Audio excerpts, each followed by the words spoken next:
ਇਹ ਜਿਹੜੀ ਘੇਰਾਬੰਦੀ ਆ ਇਹ ਤਾਂ ਐਂ ਕਰ ਦਿੱਤਾ ਜਿਵੇਂ ਕਿਸਾਨ ਅੰਦੋਲਨ ਵਿੱਚ ਸ਼ਾਮਲ ਲੋਕ ਆ ਇਹ ਪੰਜਾਬ ਦੇ ਹਰਿਆਣਾ ਯੂਪੀ ਰਾਜਸਥਾਨ ਦੇ ਨਹੀਂ, ਇਹ ਲੱਗਦਾ ਬੰਗਲਾਦੇਸ਼ ਤੋਂ ਆਏ।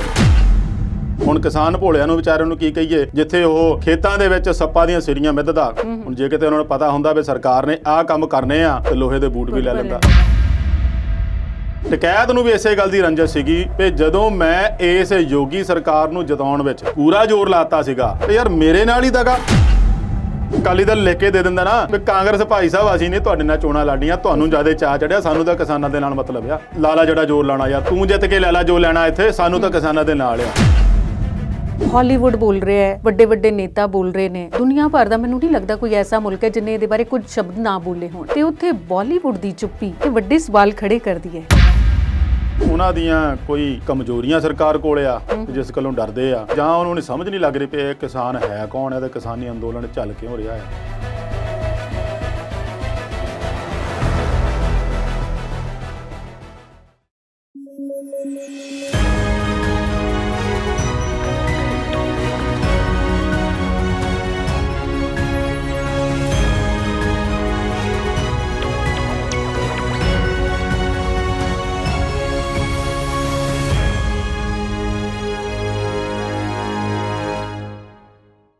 ਪੰਜਾਬੀ ਨੈਸ਼ਨਲ ਟੀਵੀ ਦੇ ਪ੍ਰੋਗਰਾਮ ਵਿਚਾਰ ਚਰਚਾ 'ਚ ਸਾਰੇ ਦਰਸ਼ਕਾਂ ਦਾ ਬਹੁਤ-ਬਹੁਤ ਸਵਾਗਤ ਕਰਦੇ ਹਾਂ। ਅੱਜ ਦੇ ਪ੍ਰੋਗਰਾਮ 'ਚ ਸਾਡੇ ਨਾਲ ਮਾਹਿਰ ਮਹਿਮਾਨ ਮੌਜੂਦ ਨੇ ਅਵਤਾਰ ਸਿੰਘ ਸ਼ੇਰਗਿੱਲ ਜੀ। ਸ਼ੇਰਗਿੱਲ ਜੀ, ਤੁਹਾਡਾ ਬਹੁਤ-ਬਹੁਤ ਸਵਾਗਤ। ਸ਼ੁਕਰੀਆ ਜੀ। ਤੇ ਅਵਤਾਰ ਜੀ ਕੋਲ ਜਿਹੜੇ ਮੁੱਦਿਆਂ ਤੇ ਆਪਾਂ ਉਹਨਾਂ ਦੇ ਵਿਚਾਰ ਜਾਣਾਂਗੇ, ਉਹਨਾਂ ਦੇ ਵਿੱਚ ਸਭ ਤੋਂ ਪਹਿਲਾਂ ਗੱਲ ਕਰਾਂਗੇ ਕਿਸਾਨੀ ਅੰਦੋਲਨ ਦੀ ਇਸ ਵੇਲੇ ਕੀ ਹੈ ਸਥਿਤੀ। ਉਸ ਤੋਂ ਇਲਾਵਾ ਜੀਂਦ ਵਿੱਚ ਮਹਾਂ ਪੰਚਾਇਤ ਦੀ ਕੀ ਹੈ ਕਹਾਣੀ। ਇਸ ਤੋਂ ਬਾਅਦ ਆਪਾਂ ਗੱਲ ਕਰਾਂਗੇ ਸੁਖਬੀਰ ਬਾਦਲ ਤੇ ਹੋਇਆ ਹਮਲਾ। ਇਸ ਦੇ ਨਾਲ ਹੀ ਪੰਜਾਬ ਦੀ ਸਰਬਦਲੀ ਬੈਠਕ ਦਾ ਕੀ ਬਣਿਆ, ਇਹਦੇ ਬਾਰੇ ਵੀ ਜਾਣਾਂਗੇ ਅਵਤਾਰ ਜੀ ਕੋਲੋਂ ਜਵਾਬ। ਇਸ ਤੋਂ ਇਲਾਵਾ ਹੋਰ ਬਹੁਤ ਸਾਰੇ ਮੁੱਦੇ ਨੇ ਜਿਨ੍ਹਾਂ ਤੇ ਆਪਾਂ ਅਵਤਾਰ ਜੀ ਦੇ ਵਿਚਾਰ ਜਾਣਾਂਗੇ, ਪਰ ਸਭ ਤੋਂ ਪਹਿਲਾਂ ਅਵਤਾਰ ਜੀ ਕੋਲ ਆਉਂਦੇ ਹਾਂ ਤੇ ਪਹਿਲਾ ਸਵਾਲ ਪੁੱਛਦੇ ਹਾਂ। ਹਾਲੀਆਂ ਦਾ ਅੰਦੋਲਨ ਅੱਜ 70ਵੇਂ ਦਿਨ 'ਚ ਦਾਖਲ ਹੋ ਰਿਹਾ ਹੈ। ਅੱਜ ਦੀ ਸਥਿਤੀ ਕੀ ਕਹਿੰਦੀ ਹੈ? ਸਥਿਤੀ ਜਿੱਦਾਂ ਦੀ ਪਹਿਲਾਂ ਸੀਗੀ ਉਸ ਤੋਂ ਵੀ ਬਹੁਤ ਮਜ਼ਬੂਤ, ਦ੍ਰਿੜ ਪਰਪੱਕਤਾ ਨਾਲ ਅੱਗੇ ਵਧ ਰਹੀ ਆ। ਜਿੰਨਾ ਕੇਂਦਰ ਸਰਕਾਰ ਇਸ ਅੰਦੋਲਨ ਨੂੰ ਦਬਾਉਣ ਦੀ ਕੋਸ਼ਿਸ਼ ਕਰਦੀ ਆ, ਦਮਨ ਕਰਨ ਦੀ ਕੋਸ਼ਿਸ਼ ਕਰਦੀ ਆ, ਆਲੇ ਦੁਆਲੇ ਘੇਰਨ ਦੀ ਕੋਸ਼ਿਸ਼ ਕਰਦੀ ਆ, ਹਰ ਤਰ੍ਹਾਂ ਦੇ ਪੈਂਤੜੇ ਅਪਣਾਉਂਦੀ ਆ, ਉਹਦੇ ਵਿੱਚੋਂ ਹੋਰ ਵੀ ਨਿਖਰ ਕੇ ਮਜ਼ਬੂਤੀ ਨਾਲ, ਦ੍ਰਿੜਤਾ ਨਾਲ ਔਰ ਬੜੇ ਵੱਡੇ ਪੱਧਰ ਤੇ ਉੱਭਰ ਰਿਹਾ ਆ। ਇਸ ਵੇਲੇ ਜੇ ਆਪਾਂ ਤਿੰਨਾਂ ਬਾਰਡਰਾਂ ਦੀ ਗੱਲ ਕਰੀਏ ਤਾਂ ਸਿੰਘੂ, ਗਾਜ਼ੀਪੁਰ, ਟਿੱਕਰੀ, ਸ਼ਾਹਜਹਾਂਪੁਰ ਵੀ ਹੈ, ਪਲਵਲ ਵੀ ਹੈ, ਉੱਥੇ ਵੀ ਇਕੱਠ ਹੋ ਗਿਆ ਸ਼ੁਰੂ। ਪਰ ਇਹਨਾਂ ਤਿੰਨਾਂ ਜਿਹੜੇ ਬਾਰਡਰਾਂ ਦੇ ਉੱਤੇ ਤਾਂ ਇਸ ਵੇਲੇ ਪੈਰ ਰੱਖਣ ਨੂੰ ਵੀ ਜਗ੍ਹਾ ਹੈ ਨਹੀਂ। ਸਭ ਤੋਂ ਵੱਡੀ ਗੱਲ ਇਹ ਆ ਕਿ ਪੰਜਾਬ ਤੋਂ ਜਿਹੜੇ ਕਿਸਾਨ ਜਾਂਦੇ ਸੀ, ਪੰਜਾਬ ਤੋਂ ਜਿਹੜੇ ਲੋਕ ਜਾਂਦੇ ਸੀਗੇ, ਉਹ ਇੱਕ ਵੱਖਰੀ ਗੱਲ ਆ, ਪਰ ਇਸ ਵੇਲੇ ਹਰਿਆਣੇ ਤੋਂ ਬਹੁਤ ਵੱਡੀ ਗਿਣਤੀ ਦੇ ਵਿੱਚ ਸਿੰਘੂ ਬਾਰਡਰ ਔਰ ਗਾਜ਼ੀਪੁਰ ਬਾਰਡਰ ਤੇ ਪਹੁੰਚ ਰਹੇ ਆ। ਇਹ ਆਪਾਂ ਪਹਿਲਾਂ ਵੀ ਗੱਲ ਕੀਤੀ ਵੀ ਇਹ ਟਕੈਤ ਬਾਬੇ ਦੀ ਕਮਾਲ ਆ ਸਾਰੀ, ਜਿਹਨੇ ਇਸ ਅੰਦੋਲਨ ਨੂੰ ਦੁਬਾਰਾ ਨਵਾਂ ਰੂਪ, ਨਵੀਂ ਜਾਨ, ਨਵਾਂ ਰੂਹ ਫੂਕ ਦਿੱਤੀ ਆ। ਉਸ ਨੂੰ ਲੈ ਕੇ ਪੂਰੀ ਚੜ੍ਹਦੀ ਕਲਾ ਦੇ ਵਿੱਚ ਆ। ਪਰ ਉਸ ਦੇ ਨਾਲ ਇੱਕ ਹੋਰ ਜਿਹੜੀ ਪਰੇਸ਼ਾਨ ਕਰਨ ਵਾਲੀ ਗੱਲ ਇਹ ਆ ਕਿ ਜਿਸ ਤਰੀਕੇ ਨਾਲ ਇਹਨਾਂ ਨੇ ਘੇਰਾਬੰਦੀ ਕੀਤੀ ਆ ਸਰਕਾਰ ਨੇ, ਪੁਲਿਸ ਨੇ, ਜੋ ਦੱਸ ਰਹੀ ਆ ਬਈ ਅਸੀਂ ਸੁਰੱਖਿਆ ਪੱਖੋਂ ਆਪਣਾ ਮਜ਼ਬੂਤ ਕਰ ਰਹੇ ਆ। ਇਸ ਤੋਂ ਬਾਅਦ ਆਪਾਂ ਜੇ ਨਜ਼ਰ ਮਾਰੀਏ ਤੇ ਇਹ ਕੇਵਲ ਕਿਸਾਨਾਂ ਨੂੰ ਦਿੱਲੀ ਆਉਣ ਤੋਂ ਨਹੀਂ ਰੋਕ ਰਹੀ। ਇਹ ਘੇਰਾਬੰਦੀ ਉਹਨਾਂ ਨੂੰ ਦਿੱਲੀ ਦੇ ਵੜਨ 'ਚ ਜਾਂ ਦਿੱਲੀ ਦਾਖਲੇ ਤੋਂ ਰੋਕ ਵਾਸਤੇ ਨਹੀਂ ਕਰ ਰਹੀ, ਸਗੋਂ ਦਿੱਲੀ ਦੇ ਲੋਕ ਜਿਹੜੇ ਆ ਕਿਸਾਨੀ ਅੰਦੋਲਨ ਲਈ ਸਮਰਥਨ ਦੇਣ ਜਾਂਦੇ ਆ, ਉਹਨਾਂ ਲਈ ਤਰ੍ਹਾਂ ਤਰ੍ਹਾਂ ਦੇ ਪਕਵਾਨ ਜਾਂ ਹੋਰ ਜੋ ਲੋੜੀਂਦੀਆਂ ਵਸਤਾਂ ਜਿਹੜੇ ਲੈ ਕੇ ਜਾਂਦੇ ਆ। ਇਹ ਸਰਕਾਰ ਔਰ ਪੁਲਿਸ ਜਿਹੜੀ ਆ ਦਿੱਲੀ, ਉਹਨਾਂ ਨੂੰ ਵੀ ਰੋਕਣ ਦਾ ਇਹ ਯਤਨ ਆ। ਇਹ ਕੇਵਲ ਇਹ ਨਹੀਂ ਹੈ ਵੀ ਇਹ ਕਿਸਾਨ ਨੂੰ ਰੋਕਦੀ ਹੈ ਇਹਨੂੰ ਆਉਣ ਲਈ, ਇਹ ਉਹਨਾਂ ਨੂੰ ਵੀ ਰੋਕਣ ਦਾ ਯਤਨ ਆ। ਤੇ ਅਵਤਾਰ ਜੀ, ਇਸ ਵੇਲੇ ਤੁਹਾਨੂੰ ਰੋਕ ਰਹੀ ਆ 6 ਫਰਵਰੀ ਦੇ ਡਰ ਤੋਂ ਤਾਂ ਨਹੀਂ ਇਹ ਸਭ ਕੁਝ ਹੋ ਰਿਹਾ? ਨਹੀਂ, 6 ਫਰਵਰੀ ਵਾਲਾ ਤਾਂ ਉਹਨਾਂ ਦਾ ਜਿਹੜਾ ਆ ਉਹ ਭਾਰਤ ਦੇ ਵਿੱਚ ਪੂਰੇ ਤੇ ਚੱਕਾ ਜਾਮ ਆ। ਉਹ ਇੱਕ ਵਾਰੀ ਨਹੀਂ, ਅੱਗੇ 2-3 ਵਾਰੀ ਕਰ ਵੀ ਚੁੱਕੇ ਆ। ਉਹਦੇ 'ਚ ਇਹਨਾਂ ਤੋਂ ਤਾਂ ਕੋਈ ਡਰ ਨਹੀਂ ਹੋਣਾ ਕਿਉਂਕਿ ਸ਼ਾਂਤਮਈ ਸੀਗਾ। ਔਰ ਆਪਾਂ ਪਿਛਲੇ ਥੋੜ੍ਹੇ ਜਿਹੇ ਇਤਿਹਾਸ 2-3 ਮਹੀਨੇ ਦੇ ਵਿੱਚ ਝਾਕ ਮਾਰੀਏ ਕਿਤੇ ਵੀ, ਜਦੋਂ ਵੀ ਇਹਨਾਂ ਨੇ ਚੱਕਾ ਜਾਮ ਕੀਤਾ ਆ ਜਾਂ highway, state highway, national highway ਬੰਦ ਕੀਤੇ ਆ ਤੇ ਕਿਸੇ ਨੂੰ ਇਹਨਾਂ ਨੇ ਪਰੇਸ਼ਾਨ ਨਹੀਂ ਹੋਣ ਦਿੱਤਾ। ਜੇ ਕੋਈ ਮਜਬੂਰੀ ਦੱਸ ਕੇ ਇਹਨਾਂ ਨੂੰ ਕਹਿੰਦਾ ਸੀ ਨਾ ਵੀ ਮੇਰਾ ਜਾਣਾ ਬਹੁਤ ਜ਼ਰੂਰੀ ਆ, ਮੈਨੂੰ ਨਹੀਂ ਲੱਗਦਾ ਕਿਸੇ ਕਿਸਾਨ ਨੇ ਕਿਸੇ ਵੀ ਇਸ ਅੰਦੋਲਨ ਨਾਲ ਜੁੜੇ ਬੰਦੇ ਨੇ ਉਹਨੂੰ ਰੋਕਿਆ ਹੋਵੇ। ਖਾਸ ਕਰ ਐਂਬੂਲੈਂਸਾਂ ਨੂੰ ਤਾਂ ਵੈਸੇ ਹੀ ਰਾਹ ਦਿੱਤਾ ਹੋਇਆ ਸੀਗਾ। ਸੋ ਉਹਦੇ ਤੋਂ ਮੈਨੂੰ ਲੱਗਦਾ ਡਰਨ ਦੀ ਲੋੜ ਨਹੀਂ। ਜਦੋਂ ਕਿ ਆਪਾਂ ਹੋਰ ਥੋੜਾ ਪਿੱਛੇ ਨੂੰ ਜਾ ਕੇ ਝਾਤ ਮਾਰਦੇ ਆ, ਜਦੋਂ ਇਹੋ ਜਿਹੇ ਚੱਕਾ ਜਾਮ ਦੇਸ਼ ਭਰ 'ਚ ਹੁੰਦੇ ਆ ਤੇ ਤੁਸੀਂ ਦੇਖੋ ਉੱਥੇ ਆਮ ਸਾਈਕਲ ਵਾਲਿਆਂ ਦੇ ਵੀ ਡੰਡੇ ਵੱਜਦੇ ਆ ਜੀ, ਦੁਕਾਨਾਂ ਜਗਰੀ ਬੰਦ ਹੁੰਦੀਆਂ, ਨੁਕਸਾਨ ਬਹੁਤ ਹੋ ਜਾਂਦਾ, ਸੰਪਤੀ ਦਾ, ਪ੍ਰਾਪਰਟੀ ਦਾ, ਸਰਕਾਰੀ ਵੀ ਪਲੱਸ ਇੰਡੀਵਿਜੂਅਲ ਜਿਹੜੇ ਨਿੱਜੀ ਲੋਕਾਂ ਦਾ ਨੁਕਸਾਨ ਵੀ ਬਹੁਤ ਕਰਦੇ ਆ। ਉਹਦੇ ਤੋਂ ਡਰਨ ਦੀ ਲੋੜ ਨਹੀਂ। ਪਰ ਜਿਹੜੀ ਇਹ ਘੇਰਾਬੰਦੀ ਜਿਹੜੀ ਲੱਗਦੀ ਆ, ਇਹ ਇਹਨਾਂ ਨੂੰ ਇੱਕ ਆਈਸੋਲੇਟ ਕਰਨ ਲਈ ਆ। ਹੁਣ ਉੱਥੇ ਸਥਿਤੀ ਕੀ ਬਣ ਗਈ ਆ ਜੋ ਮੇਰੇ ਨੋਟਿਸ 'ਚ ਆਈ ਆ, ਇੱਕ ਤਾਂ ਉੱਥੇ ਪਾਣੀ ਬੰਦ ਆ, ਲੋਕਾਂ ਦਾ ਉੱਥੇ ਜਿਹੜੇ ਅੰਦੋਲਨ 'ਚ ਸ਼ਾਮਲ ਆ ਉਹਨਾਂ ਦਾ ਨਹਾਉਣਾ ਮੁਸ਼ਕਲ ਹੋਇਆ ਪਿਆ। ਲੰਗਰ ਦੇ ਵਿੱਚ ਪਾਣੀ ਆਉਂਦਾ ਆ, ਉਹ ਉਹਨਾਂ ਨੂੰ ਦਿੱਕਤਾਂ ਪੇਸ਼ ਆ ਰਹੀਆਂ। ਬਾਹਰ ਅੰਦਰ ਜਾਣਾ ਆ, ਖਾਸ ਕਰਕੇ ਜਿਹੜੀਆਂ ਔਰਤਾਂ ਆ, ਬੀਬੀਆਂ ਲਈ, ਉਹਨਾਂ ਲਈ ਬਹੁਤ ਮੁਸ਼ਕਲ ਪੇਸ਼ ਆ ਰਹੀ ਆ। ਇਸੇ ਕਰਕੇ ਆ ਵੀ ਜਿਹੜੇ ਟੈਂਕਰ ਪਾਣੀ ਲੈ ਕੇ ਜਾਂ ਕੇਜਰੀਵਾਲ ਸਰਕਾਰ ਦਿੱਲੀ ਦੀ ਜੇ ਭੇਜਦੇ ਵੀ ਰਹੇ ਆ, ਉਹਨਾਂ ਲਈ ਵੀ ਉੱਥੇ ਤੱਕ ਪਹੁੰਚਣਾ ਮੁਸ਼ਕਲ ਹੋ ਗਿਆ ਆ। ਸੋ ਇਹ ਜਿਹੜੀ ਘੇਰਾਬੰਦੀ ਆ, ਇਹ ਤਾਂ ਐਂ ਕਰ ਦਿੱਤਾ ਜਿਵੇਂ ਇਹ ਜਿਹੜੇ ਕਿਸਾਨ ਅੰਦੋਲਨ ਵਿੱਚ ਸ਼ਾਮਲ ਲੋਕ ਆ, ਇਹ ਪੰਜਾਬ ਦੇ, ਹਰਿਆਣਾ, ਯੂਪੀ, ਰਾਜਸਥਾਨ ਦੇ ਨਹੀਂ, ਇਹ ਲੱਗਦਾ ਬੰਗਲਾਦੇਸ਼ ਤੋਂ ਆਏ ਆ। ਵੀ ਇਹਨਾਂ ਨੂੰ ਇੱਕ ਪਾਸੇ ਵੱਖਰਾ ਕਰ ਦਿਓ, ਸਾਡੇ ਵੱਲ ਨਾ ਆਉਣ ਇਹ, ਵੀ ਉਹਨਾਂ ਦੀ ਆਪਣੀ ਰਾਜਧਾਨੀ ਆ, ਤੁਸੀਂ ਹੋਰ 3-4 ਸਾਲ ਇਹਨਾਂ ਕੋਲ ਹੀ ਵੋਟਾਂ ਮੰਗਣ ਆਉਣਾ, ਮੁੜ ਕੇ ਇਹਨਾਂ ਦੇ ਗੋਡੇ ਮੁੱਢ ਆ ਕੇ ਬਹਿਣਾ, ਭਾਈ ਸਾਡੀਆਂ ਹੁਣ ਵੋਟਾਂ ਆ, ਦੇ ਦਿਓ। ਉਦੋਂ ਤੱਕ ਤਾਂ ਇਹਨਾਂ ਨੇ ਕਹਿਣਾ ਵੀ ਭੁੱਲ ਜਾਣਗੇ, ਲੋਕੀ ਆਦੀ ਹੋ ਜਾਂਦੇ ਆ। ਮੈਂ ਕਈ ਵਾਰੀ ਕਰਦਾ ਹੁੰਦਾ ਗੱਲ, ਅੱਜ ਜੋ ਕੁਝ ਕਰ ਦਿੱਤਾ ਨਾ, ਮੰਨ ਲਓ ਅੱਜ ਬਿਜਲੀ ਇਹਨਾਂ ਨੇ 4 ਰੁਪਈਏ ਵਧਾਤੀ, ਇੱਕ ਐਗਜ਼ਾਮਪਲ ਦੇ ਤੌਰ ਤੇ ਮੈਂ ਕਹਿੰਦਾ 4 ਰੁਪਈਏ ਵਧਾਤੀ, ਅਗਲੇ ਸਾਲ ਨਹੀਂ ਵਧਾਈ, ਉਹ ਤੋਂ ਅਗਲੇ ਸਾਲ ਫਿਰ 1-2 ਰੁਪਈਆ ਫਿਰ ਵਧਾਤੀ। ਜਦੋਂ ਇਲੈਕਸ਼ਨ ਈਅਰ ਆ ਜਾਣਾ, ਚੋਣ ਵਰ੍ਹਾ ਆ ਜਾਣਾ, ਉਦੋਂ ਇਹਨਾਂ ਨੇ ਸਿਰਫ 1 ਰੁਪਈਆ ਘਟਾਉਣਾ, 1 ਰੁਪਈਆ ਜਾਂ 50 ਪੈਸੇ ਘਟਾਉਣਾ। ਲੋਕਾਂ ਦੀ ਮਾਨਸਿਕਤਾ ਇਦਾਂ ਬਣ ਜਾਂਦੀ ਆ ਵੀ 4 ਰੁਪਈਏ ਜਿਹੜੀ ਵਧਾਏ ਹੁੰਦੇ ਨਾ 4 ਸਾਲ ਦੇ, ਉਹਦੇ ਆਦੀ ਹੋ ਜਾਂਦੇ ਆ, ਕਿਉਂਕਿ ਬਿੱਲ ਤਾਂ ਭਰਨਾ ਹੀ ਆ, ਤਾਂ ਹੀ ਬਿਜਲੀ ਮਿਲੂਗੀ। ਉਹ ਜਦੋਂ ਆਦੀ ਹੋ ਜਾਂਦੇ ਆ, ਉਹਦੇ ਵਿੱਚ ਉਹਨਾਂ ਨੂੰ ਜਿਹੜਾ 50 ਪੈਸੇ ਵੀ ਸਰਕਾਰ ਦਾ ਨਾ, ਉਹ ਬਹੁਤ ਵੱਡਾ ਲੱਗਣ ਲੱਗ ਪੈਂਦਾ। ਸੋ ਸਿਆਸੀ ਪਾਰਟੀਆਂ ਨੇ ਬਹੁਤ ਵਧੀਆ ਇਹ ਤਰੀਕਾ ਲੱਭਿਆ ਵੀ 4 ਸਾਲ ਤੱਕ ਕੁੱਟੋ ਮਾਰੋ ਜੋ ਮਰਜ਼ੀ ਕਰੋ, 5ਵੇਂ ਸਾਲ ਆ ਕੇ ਇਹਨਾਂ ਨੂੰ ਐਵੇਂ ਲੋਲੀਪੌਪ ਦੇ ਕੇ ਮਨਾ ਲਓ। ਔਰ ਸਾਡੇ ਜਿਹੜੇ ਲੋਕ ਖਾਸ ਕਰਕੇ ਜੇ ਆਪਾਂ ਕਿਸਾਨਾਂ ਨੂੰ ਕਹਿ ਦਈਏ ਬਾਹਲੇ ਭੋਲੇ ਆ ਜੀ, ਇਹ ਵੈਸੇ ਮੰਨ ਜਾਂਦੇ ਆ, ਦੁਨੀਆ ਵੈਸੇ ਵੀ ਜਿਹੜੀ ਉਹ ਮੰਨ ਜਾਂਦੀ ਆ, ਇਹ ਉਹ ਜਿਹੜੀ 4 ਰੁਪਈਏ ਵਾਲਾ ਭੁੱਲ ਜਾਂਦੀ, ਕਹਿੰਦੇ ਯਾਰ ਸਰਕਾਰ ਨੇ ਕੁਛ ਤਾਂ ਰਾਹਤ ਦਿੱਤੀ ਆ। ਉਦੋਂ ਦੀ ਸਥਿਤੀ ਮੁਤਾਬਕ ਕਹਿੰਦੇ 50 ਪੈਸੇ ਵੀ ਬਹੁਤ ਆ। ਸੋ ਇਸੇ ਕਰਕੇ ਆ ਵੀ ਹੁਣ ਜਿਹੜਾ ਇਹਨਾਂ ਨੇ ਕੰਮ ਕੀਤਾ ਆ, ਇਸੇ ਨੂੰ ਲੈ ਕੇ ਆ ਵੀ ਤੁਸੀਂ ਉਹਨਾਂ ਨੂੰ ਇੱਕਦਮ ਆਈਸੋਲੇਟ ਕਰ ਰਹੇ ਆ, ਉਹਨਾਂ ਦਾ ਦਾਣਾ ਪਾਣੀ ਜੋ ਹੈਗਾ ਸਾਰਾ ਬੰਦ ਕਰ ਰਹੇ ਆ। ਉਹ ਉਸ ਦਾ ਨਤੀਜਾ ਕੀ ਹੋਊਗਾ? ਚਾਹੀਦਾ ਤਾਂ ਇਹ ਸੀ ਸਰਕਾਰ ਇੱਕ ਮੁਹੱਬਤ ਦਾ ਪੁਲ ਬਣਾਉਂਦੀ।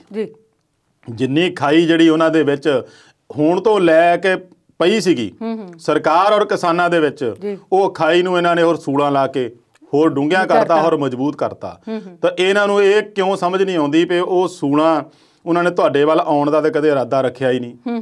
ਦਿੱਲੀ ਵਿੱਚ ਜਾਣ ਦਾ ਇਰਾਦਾ ਕਦੇ ਪਹਿਲਾਂ ਵੀ ਹੈ ਨਹੀਂ ਸੀ, ਤਾਂ ਹੈ ਵੀ ਗਾਹਾਂ ਵੀ ਹੈ ਨਹੀਂ। ਦਿੱਲੀ ਹੈ ਹੀ ਉਹਨਾਂ ਦੀ ਆ। ਜੇ ਕਹੀਏ ਕੱਲੀ ਦਿੱਲੀ ਇਹਨਾਂ ਦੀ ਆ, ਦਿੱਲੀ ਇਹਨਾਂ ਦੀ ਤਾਂ ਨਹੀਂ ਹੈ। ਜਿਹੜੇ ਅੰਦੋਲਨ ਕਰ ਰਹੇ ਉਹ ਵੀ ਤਾਂ ਦਿੱਲੀ ਦੇ ਵਾਸੀ, ਉਹ ਵੀ ਤਾਂ ਦਿੱਲੀ ਉਹਨਾਂ ਦੀ ਵੀ ਹੈਗੀ ਆ, ਰਾਜਧਾਨੀ ਉਹਨਾਂ ਦੀ ਵੀ ਹੈਗੀ ਆ। ਇਹ ਥੋੜੀ ਵੀ ਤੁਸੀਂ ਆਪ ਦਾ ਵੱਖਰਾ ਕਰ ਲਿਆ ਤਾਂ ਸਾਡੀ ਦਿੱਲੀ ਰਹਿ ਗਈ ਜੀ, ਤੁਸੀਂ ਪਰੇ ਪਰੇ ਆ ਸੂਲਾਂ ਵਿਛਾਤੀਆਂ, ਜੇ ਉੱਪਰ ਆ ਗਏ ਤਾਂ ਮਾਰੇ ਜਾਓਗੇ। ਹੁਣ ਕਿਸਾਨ ਭੋਲਿਆਂ ਨੂੰ ਵਿਚਾਰਿਆਂ ਨੂੰ ਕੀ ਕਹੀਏ, ਜਿੱਥੇ ਉਹ ਖੇਤਾਂ ਦੇ ਵਿੱਚ ਸੱਪਾਂ ਦੀਆਂ ਸਿਰੀਆਂ ਮਿੱਧਦਾ ਨੰਗੇ ਪੈਰੀਂ, ਹੁਣ ਜੇ ਕਿਤੇ ਉਹਨਾਂ ਨੂੰ ਪਤਾ ਹੁੰਦਾ ਵੀ ਸਰਕਾਰ ਨੇ ਆਹ ਕੰਮ ਕਰਨੇ ਆ ਤਾਂ ਲੋਹੇ ਦੇ ਬੂਟ ਵੀ ਲੈ ਲੈਂਦਾ, ਉਹ ਲੋਹੇ ਦੇ ਬੂਟਾਂ ਨਾਲ ਕ੍ਰਾਸ ਕਰ ਜਾਂਦਾ। ਪਰ ਉਹ ਗੱਲ ਉੱਥੇ ਆ ਜਾਂਦੀ ਨਾ, ਕਿਸਾਨ ਜਿਹੜਾ ਜਮਾਤ ਆ ਬਹੁਤ ਭੋਲਾ ਆ, ਇਹਨੂੰ ਸਰਕਾਰ ਦੇ ਪੈਂਤੜੇਬਾਜ਼ੀ ਤੋਂ ਨਹੀਂ ਵਾਕਫ। ਅਗਲਾ ਇਹਨਾਂ ਨੇ ਕੀ ਟਰੈਕ ਲੈਣਾ ਆ, ਅੱਗੇ ਇਹਨਾਂ ਨੇ ਹੋਰ ਪਰੇਸ਼ਾਨੀਆਂ ਕੀ ਖੜੀਆਂ ਕਰਨੀਆਂ ਆ। ਨਾ ਤਾਂ ਇਹ ਲੈ ਰਹੇ ਪਏ ਅਸੀਂ ਸੁਰੱਖਿਆ ਦਾ ਕਰ ਰਹੇ ਆ, ਸੁਰੱਖਿਆ ਇਹਨਾਂ ਦੀ 26 ਜਨਵਰੀ ਨੂੰ ਕਿੱਥੇ ਸੀਗੀ? ਉਸ ਵੇਲੇ ਇਹਨਾਂ ਨੂੰ ਸੂਲਾਂ ਦਾ ਚੇਤਾ ਕਿਉਂ ਨਹੀਂ ਆਇਆ? ਹਰ ਦਿਨ ਜੇ ਆਪਾਂ ਕਹੀਏ ਭਾਰਤ ਪਾਕਿਸਤਾਨ ਬਾਰਡਰ ਤੇ ਅੱਤਵਾਦੀ ਘੁਸਪੈਠ ਕਰਾਉਂਦਾ ਗੁਆਂਢੀ ਦੇਸ਼, ਉੱਥੇ ਇਹੋ ਜਿਹੇ ਪੈਂਤੜੇ ਕਿਉਂ ਨਹੀਂ ਵਰਤੇ ਜਾਂਦੇ?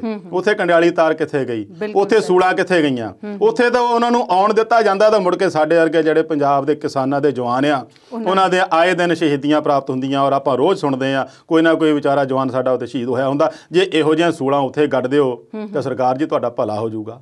ਸਾਡੇ ਘੱਟੋ ਘੱਟ ਸਾਡੇ ਜਵਾਨ ਬਚ ਜਾਣਗੇ। ਸਾਡੀ ਜਿਹੜੀ ਬਾਰਡਰ ਹੈ ਜਿੱਥੇ ਜਵਾਨਾਂ ਦੇ ਕਰਕੇ ਸੁਰੱਖਿਅਤ ਆ, ਇਹੋ ਜਿਹੇ ਉੱਥੇ ਪ੍ਰਬੰਧ ਪੱਕੇ ਕਰ ਦਿਓ, ਹੋਰ ਵੀ ਸੁਰੱਖਿਅਤ ਹੋ ਜਾਊਗੀ। ਹਾਂ, ਦੁਸ਼ਮਣਾਂ ਨੂੰ ਨਿਸ਼ਾਨਾ ਸੌਂਪ ਇਹ ਸਰਕਾਰ ਨੂੰ ਥੋੜਾ ਜਿਹਾ ਕੋਈ ਸੁਝਾਅ ਦੇਣਾ ਚਾਹੀਦਾ ਸੀ। ਵੈਸੇ ਇਹ ਲੇਟ ਆਇਆ ਬਹੁਤ ਸੁਝਾਅ, ਪਰ ਵਰਤ ਆਪਣੀ ਜਨਤਾ ਤੇ ਹੀ ਰਹੀ ਹੈ ਇਹੋ ਜਿਹਾ ਸੁਝਾਅ ਜਿਹੜਾ। ਜੀ, ਤੇ ਇਸ ਵੇਲੇ ਆਪਾਂ ਸੁਝਾਅ ਤੇ ਨਹੀਂ, ਉਸ ਗੱਲ ਤੇ ਆਉਂਦੇ ਆ ਜਿੱਥੇ ਜੀਂਦ ਵਿੱਚ ਮਹਾ ਪੰਚਾਇਤ ਹੋ ਰਹੀ ਹੈ, ਟਕੈਤ ਜੀ ਪਹੁੰਚ ਰਿਹਾ, ਚੜੂਣੀ ਜੀ ਪਹੁੰਚ ਰਹੇ ਆ। ਉਸ ਮਹਾ ਪੰਚਾਇਤ 'ਚ ਕੀ ਹੋਣ ਵਾਲਾ ਹੈ? ਦੇਖੋ, ਇੱਕ ਤਾਂ ਹੁੰਦੀਆਂ ਖਾਪ ਪੰਚਾਇਤਾਂ, ਉਹ ਥੋੜੇ ਪਿੰਡਾਂ ਦੀਆਂ ਰਲ ਕੇ ਬਣਾਈਆਂ ਹੁੰਦੀਆਂ। ਜਿਹੜੀਆਂ ਮਹਾ ਪੰਚਾਇਤਾਂ ਹੁੰਦੀਆਂ ਉਹ 18 ਤੋਂ ਲੈ ਕੇ 24 30 ਤੱਕ ਵੀ ਚੱਲ ਜਾਂਦੀ, ਜਿਹੜੇ ਪੰਚਾਇਤਾਂ ਨੂੰ ਰਲਾ ਕੇ ਖਾਪਾਂ ਨੂੰ ਉਹ ਮਹਾ ਪੰਚਾਇਤ ਬਣਾਈ ਜਾਂਦੀ ਆ। ਯਾਦ ਹੋਊਗਾ ਤੁਹਾਨੂੰ, ਜਿੱਦਣ ਟਕੈਤ ਹੋਣਾ ਨੇ ਸੱਦਾ ਦਿੱਤਾ ਸੀ ਰਾਤ ਵੇਲੇ, ਉਦੋਂ ਰਾਤੋਂ ਰਾਤ ਉੱਥੇ ਮੁਜ਼ੱਫਰਨਗਰ ਦੇ ਵਿੱਚ ਇਹਨਾਂ ਦੇ ਗ੍ਰਹਿ ਜ਼ਿਲ੍ਹਾ ਆ, ਉੱਥੇ ਐਡੀ ਵੱਡੀ ਮਹਾ ਪੰਚਾਇਤ ਹੋ ਗਈ ਸੀ ਕਿ ਉੱਥੇ ਤਿਲ ਸੁੱਟਣ ਨੂੰ ਜਗ੍ਹਾ ਨਹੀਂ ਸੀਗੀ। ਉਸੇ ਕੜੀ ਦੇ ਵਿੱਚ ਫਿਰ 2-3 ਥਾਵਾਂ ਤੇ ਯੂਪੀ ਤੇ ਹੋਈ ਆ, ਜਿਹੜੀ ਹੁਣ ਜੀਂਦ ਵਿੱਚ ਹੋ ਰਹੀ ਆ। ਇਹ ਵੀ ਇੱਕ ਕਿਸਮ ਨਾਲ ਸਰਕਾਰ ਦੇ ਮੂੰਹ ਤੇ ਚਪੇੜ ਹੀ ਆ ਵੀ ਉਹ ਪੂਰੀ ਤਰ੍ਹਾਂ ਟਕੈਤ ਦੀ ਪਿੱਠ ਤੇ ਤਾਂ ਹੈਗੇ ਆ, ਕਿਸਾਨ ਅੰਦੋਲਨ ਦੀ ਪਿੱਠ ਤੇ ਵੀ ਆ ਗਏ ਆ। ਔਰ ਇਹਨਾਂ ਨੇ ਯੂਪੀ ਨੂੰ ਤਾਂ ਪੂਰੀ ਤਰ੍ਹਾਂ ਜਗਾ ਦਿੱਤਾ ਸੀ ਟਕੈਤ ਨੂੰ ਹੱਥ ਪਾ ਕੇ। ਪਹਿਲਾਂ ਤਾਂ ਪੰਜਾਬ ਤੇ ਹਰਿਆਣੇ ਨੂੰ ਵੰਡਣ ਦੀ ਕੋਸ਼ਿਸ਼ ਕੀਤੀ ਵੀ ਚਲੋ ਕੋਈ ਨਹੀਂ, ਇਹ ਦੋਨਾਂ ਨੂੰ ਦੋ ਫਾੜ ਕਰ ਦਾਂਗੇ, ਉਹ ਹੋਏ ਨਹੀਂ। ਇਹਨਾਂ ਨੇ ਯੂਪੀ ਨੂੰ ਛੇੜਨ ਦੀ ਕੋਸ਼ਿਸ਼ ਕੀਤੀ, ਹੁਣ ਉਹ ਯੂਪੀ ਵਾਲੇ ਵੀ ਇਹਨਾਂ ਦੇ ਖਿਲਾਫ ਹੋ ਗਏ ਆ। ਹੁਣ ਮਸਲਾ ਉੱਥੇ ਫੇਰ ਆ ਗਿਆ ਵੀ ਅੱਗੇ ਤਾਂ 13 ਸੀਟਾਂ ਦਾ ਕੰਮ ਸੀ ਸਿਰਫ, ਵੀ ਪੰਜਾਬ ਦੀਆਂ 13 ਸੀਟਾਂ ਹੀ ਆ। ਭਾਜਪਾ ਵਾਲੇ ਬਹੁਤੇ ਗੰਭੀਰਤਾ ਨਾਲ ਲੈਂਦੇ ਪੰਜਾਬ ਨੂੰ, ਇਸੇ ਕਰਕੇ ਨਹੀਂ ਕਿਉਂਕਿ ਇੱਥੇ ਸਿਰਫ ਲੋਕ ਸਭਾ ਦੀਆਂ 13 ਸੀਟਾਂ ਆ, ਉਹ ਆਈਆਂ ਨਹੀਂ ਆਈਆਂ ਇੱਕ ਬਰਾਬਰ ਆ। ਪਰ ਯੂਪੀ ਦੇ ਵਿੱਚ ਤਾਂ ਹੁਣ 80 ਸੀਟਾਂ ਦਾ ਸਵਾਲ ਆ ਗਿਆ। ਹੁਣ ਤਾਂ ਸੋਚਣ ਨੂੰ ਮਜਬੂਰ ਹੋ ਗਏ ਨਾ। ਇਹੀ ਕਾਰਨ ਆ ਵੀ ਟਕੈਤ ਨੂੰ ਰਾਤ ਵੇਲੇ ਜਦੋਂ ਇਹ ਸਾਰਾ ਕੁਝ ਹੋ ਗਿਆ, ਉਹਨਾਂ ਦੇ ਮੁੜ ਕੇ ਸੱਦੇ ਪਹੁੰਚ ਗਏ। ਮੈਂ ਪਾਣੀ ਨਹੀਂ ਪੀਣਾ ਕਹਿੰਦਾ ਜਿੰਨਾ ਚਿਰ ਮੇਰੇ ਪਿੰਡੋਂ ਜਾਂ ਮੇਰੇ ਘਰੋਂ ਨਹੀਂ ਆਊਗਾ। ਇਹ ਗੱਲਾਂ ਜਦੋਂ ਪਹੁੰਚ ਗਈਆਂ ਸਾਰੇ ਯੂਪੀ 'ਚ ਅੱਗ ਵਾਂਗੂ ਫੈਲ ਗਈ ਤੇ ਕਿਸੇ ਪੁਲਿਸ ਦੀ ਪ੍ਰਸ਼ਾਸਨ ਦੀ ਹਿੰਮਤ ਨਹੀਂ ਪਈ ਮੁੜ ਕੇ ਉਹਨੂੰ ਆ ਕੇ ਗ੍ਰਿਫਤਾਰ ਕਰਨ ਦੀ। ਸਵਾਲ ਉੱਥੇ ਆ ਗਿਆ 80 ਸੀਟਾਂ ਦਾ। ਟਕੈਤ ਨੂੰ ਵੀ ਇਸੇ ਗੱਲ ਦੀ ਰੰਜਿਸ਼ ਸੀਗੀ ਵੀ ਜਦੋਂ ਮੈਂ ਇਸ ਯੋਗੀ ਸਰਕਾਰ ਨੂੰ ਜਿਤਾਉਣ ਵਿੱਚ ਪੂਰਾ ਜ਼ੋਰ ਲਾਤਾ ਸੀਗਾ, ਮੇਰਾ ਯੋਗਦਾਨ ਇੰਨਾ ਜ਼ਿਆਦਾ ਆ, ਮੈਨੂੰ ਉਸੇ ਗੱਲ ਦਾ ਗੁੱਸਾ ਆ। ਔਰ ਉਹਦੇ ਜਿਹੜੇ ਹੰਝੂ ਵੀ ਉਸੇ ਗੱਲ ਨੂੰ ਨਿਕਲੇ ਆ ਵੀ ਯਾਰ ਮੇਰੇ ਨਾਲ ਹੀ ਦਗਾ। ਜਿਸ ਬੰਦੇ ਨੇ ਤੁਹਾਨੂੰ ਸਰਕਾਰ ਤੇ ਬਿਠਾਇਆ, ਸੱਤਾ ਦਿੱਤੀ, ਸਾਰੇ ਕਿਸਾਨ ਲਿਆ ਕੇ ਤੁਹਾਡੇ ਪਿੱਠ ਤੇ ਖੜੇ ਕਰਤੇ, ਉਹਦੇ ਨਾਲ ਤੁਸੀਂ ਦਗਾ ਇਹ ਕਰ ਰਹੇ ਪਏ। ਇੱਕ ਪਾਸੇ ਗ੍ਰਿਫਤਾਰੀ ਲਈ ਬੰਦੇ ਭੇਜਤੇ, ਦੂਜੇ ਪਾਸੇ 2 ਵਿਧਾਇਕ ਕਿਸਾਨਾਂ ਦੇ ਵਿੱਚ ਭੇਜਤੇ, 200-250 ਬੰਦਾ ਲਿਆ ਕੇ ਤੇ ਉੱਥੇ ਮੁੜ ਕੇ ਕੁੱਟਮਾਰ ਕਰਕੇ ਕਿਸਾਨਾਂ ਨੂੰ ਜ਼ਖਮੀ ਕਰਕੇ ਕਹਿਣਾ ਸੀ ਦੰਗੇ ਹੋ ਗਏ। ਸੋ ਇਹ ਜਿਹੜੀ ਪੈਂਤੜੇਬਾਜ਼ੀ ਸਰਕਾਰਾਂ ਦੇ ਖਿਲਾਫ ਇਹ ਜਵਾਬ ਆ। ਇਹ ਮਹਾ ਪੰਚਾਇਤ ਜਿਹੜੀ ਹੋ ਰਹੀ ਆ ਇਹਦੇ ਵਿੱਚ ਟਕੈਤ ਸਾਹਿਬ ਵੀ ਜਾ ਰਹੇ ਆ, ਗੁਰਨਾਮ ਸਿੰਘ ਚੁੜਨੀ ਹੋਣੀ ਵੀ ਜਾ ਰਹੇ ਆ। ਉਹਦਾ ਫੈਸਲਾ ਕੀ ਆਊਗਾ ਉਹ ਤਾਂ ਪੱਕਾ ਹੀ ਆ, ਸਾਨੂੰ ਪਤਾ, ਕਿਉਂਕਿ ਯੂਪੀ ਵਾਲੀਆਂ ਪੰਚਾਇਤਾਂ ਪਹਿਲਾਂ ਹੀ ਗਾਜੀਪੁਰ ਵੱਲੋਂ ਤੁਰ ਪਈਆਂ। ਇਹਨਾਂ ਨੇ ਵੀ ਪੂਰਾ ਕਾਫਲਾ ਬਣ ਕੇ ਮੁੜ ਕੇ ਗਾਜੀਪੁਰ ਵੱਲੋਂ ਤੁਰਨਾ ਹੈ ਜੀ। ਅਵਤਾਰ ਜੀ, ਆਪਾਂ ਇਹਨਾਂ ਮੁੱਦਿਆਂ ਤੇ ਵਾਪਸ ਪਰਤਦੇ ਹਾਂ, ਪਰ ਇਸ ਵੇਲੇ ਵਿਚਾਰ ਚਰਚਾ 'ਚ ਵੇਲਾ ਹੈ ਬ੍ਰੇਕ ਦਾ।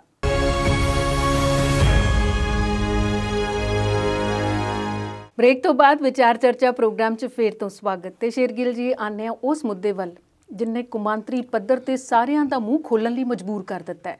ਕਿਸਾਨੀ ਘੋਲ ਚੱਲ ਰਿਹਾ ਹੈ ਜੀ, ਹਾਲੀਵੁੱਡ ਬੋਲ ਰਿਹਾ ਹੈ, ਵੱਡੇ ਵੱਡੇ ਨੇਤਾ ਬੋਲ ਰਹੇ ਨੇ। ਦੁਨੀਆ ਭਰ ਦਾ ਮੈਨੂੰ ਨਹੀਂ ਲੱਗਦਾ ਕੋਈ ਐਸਾ ਮੁਲਕ ਹੈ ਜਿੰਨੇ ਇਹਦੇ ਬਾਰੇ ਕੁਝ ਸ਼ਬਦ ਨਾ ਬੋਲੇ ਹੋਣ।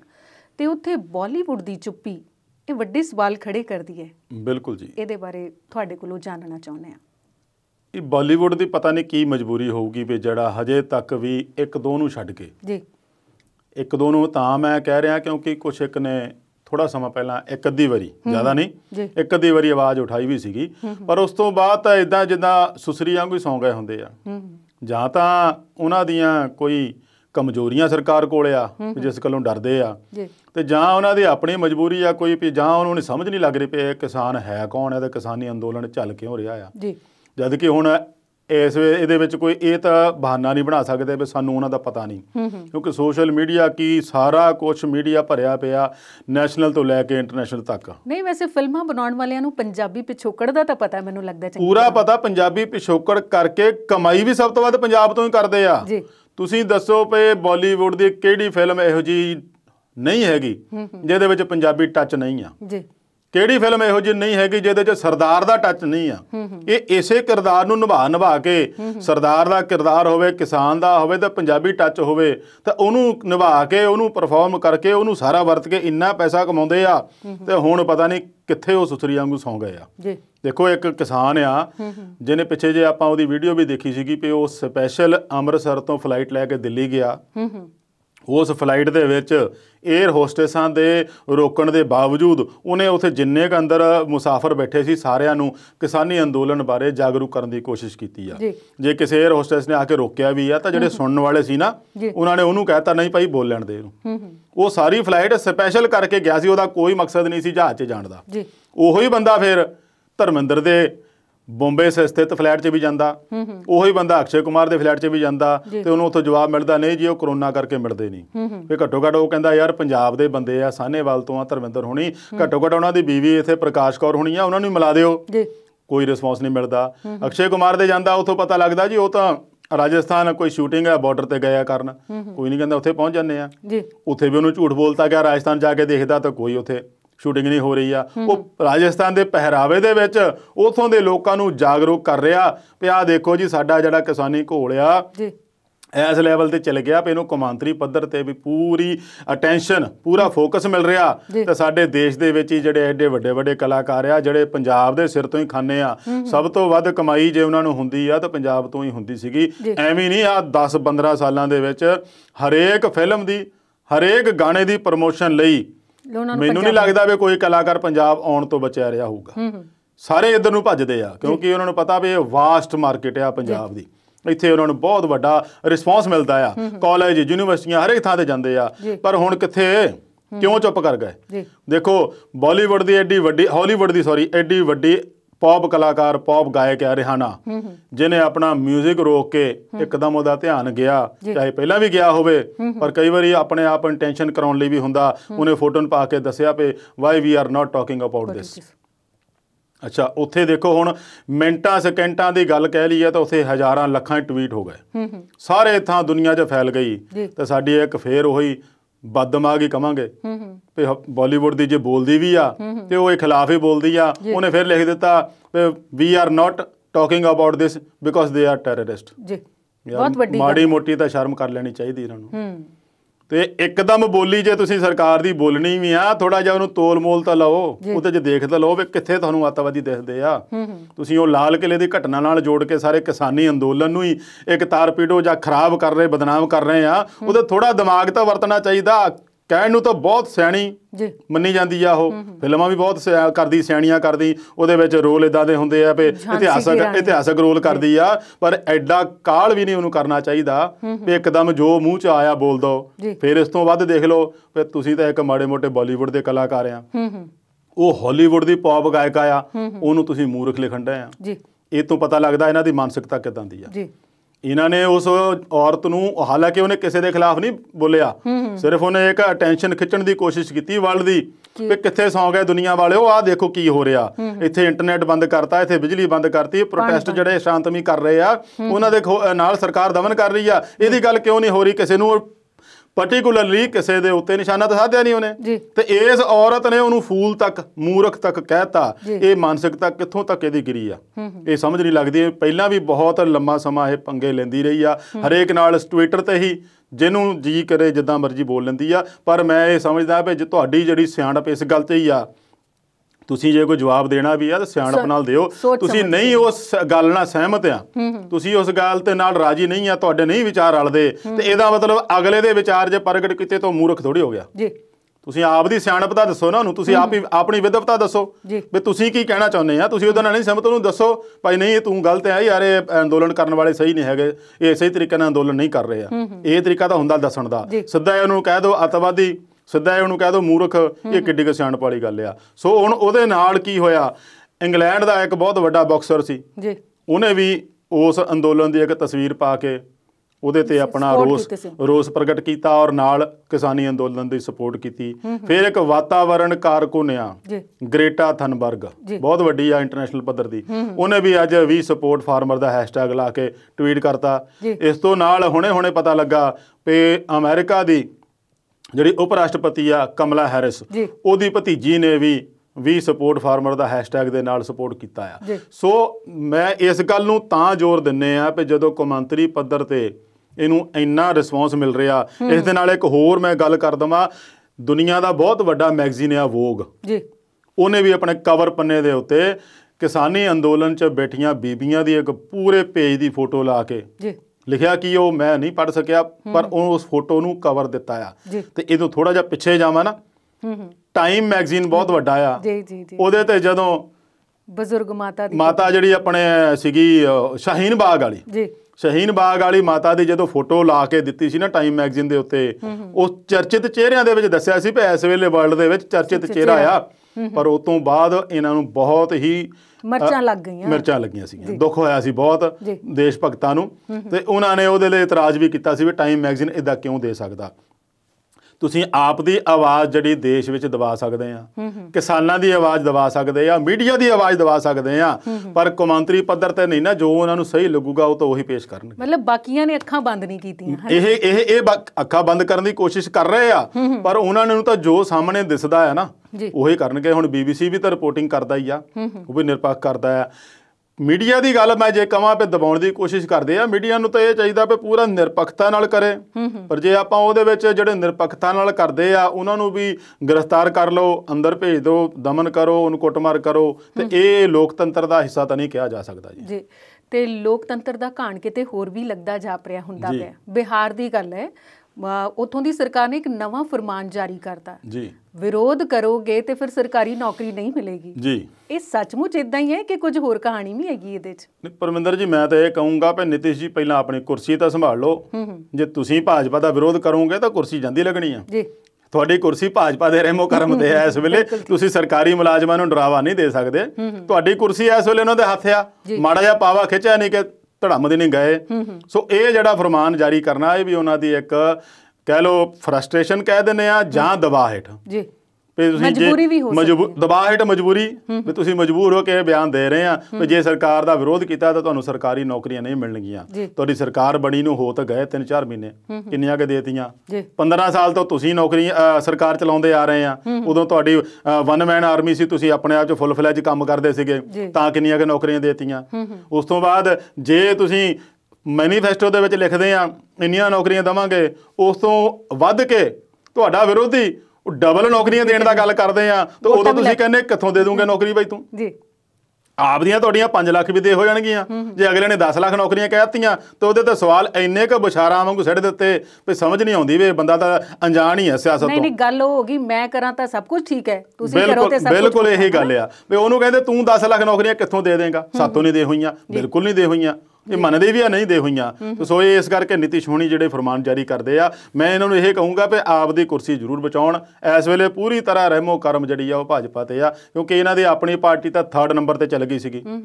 ਹੁਣ ਇਸ ਵੇਲੇ ਜਿਹੜੀ ਇਹਨਾਂ ਨੂੰ ਮੁੱਖ ਮੰਤਰੀ ਬਣਾਉਣਾ ਵੀ ਬੀਜੇਪੀ ਦੀ ਮਜਬੂਰੀ ਸੀਗੀ, ਕਿਉਂਕਿ ਜਿਹੜੀ 2nd ਲਾਰਜੈਸਟ ਪਾਰਟੀ ਜਿਹੜੀ ਵੱਡੀ ਬਣੀ ਸੀਗੀ ਉਹ ਆਰਜੇਡੀ ਸੀਗੀ, ਤੇ ਉੱਥੇ ਜਿਹੜਾ ਸਾਰਾ ਸਮੀਕਰਨ ਬਦਲ ਜਾਣਾ ਸੀਗਾ ਜੇ ਇਹੋ ਜਿਹਾ ਨਾ ਹੁੰਦਾ। ਸੱਤਾ ਗੱਲ ਸਾਰੀ ਸੱਤਾ ਦੀ ਆ, ਸੱਤਾ ਖੁੱਸਦੀ, ਸੱਤਾ ਕੁਰਸੀ ਦੀ, ਸੱਤਾ ਖੁੱਸਦੀ ਦਿਸਦੀ ਆ। ਉਦੋਂ ਕੋਈ ਨਾ ਕੋਈ ਇਹੋ ਜਿਹਾ ਫਰਮਾਨ ਜਾਰੀ ਕਰ ਦਿਓ, ਲੋਕਾਂ ਨੂੰ ਡਰਾ ਦਿਓ ਵੀ ਹਾਂ ਵੀ ਕੋਈ ਵਿਰੋਧ ਕਰਨ ਵਾਲਾ ਨਾ ਬਚੇ। ਦੇਖੋ ਨਿਤਿਸ਼ ਇੱਕ ਗਰਾਊਂਡ ਲੈਵਲ ਤੋਂ ਉੱਠਿਆ ਆਗੂ ਆ, ਉਹਨੂੰ ਇਹੋ ਜਿਹੀ ਗੱਲ ਕਰਨੀ ਵੈਸੇ ਵੀ ਸ਼ੋਭਾ ਨਹੀਂ ਦਿੰਦਾ।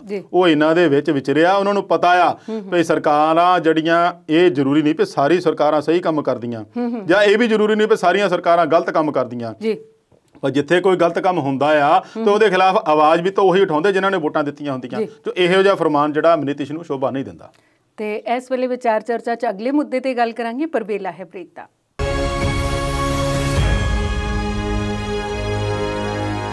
ਵਕਫੇ ਤੋਂ ਬਾਅਦ ਵਿਚਾਰ ਚਰਚਾ ਪ੍ਰੋਗਰਾਮ 'ਚ ਦਰਸ਼ਕਾਂ ਦਾ ਫਿਰ ਤੋਂ ਸਵਾਗਤ ਕਰਦੇ ਹਾਂ। ਤੇ ਅਵਤਾਰ ਜੀ, ਬਾਹਰੋਂ ਹੁਣ ਮੁੜ ਕੇ ਪੰਜਾਬ ਵੱਲ ਆਈਏ ਤੇ ਸੁਖਬੀਰ ਬਾਦਲ ਦੇ ਕਾਫਲੇ ਤੇ ਹਮਲਾ, ਇਹ ਏਡੀ ਵੱਡੀ ਗੱਲ ਇੰਜ ਕਿੱਦਾਂ ਹੋ ਗਈ?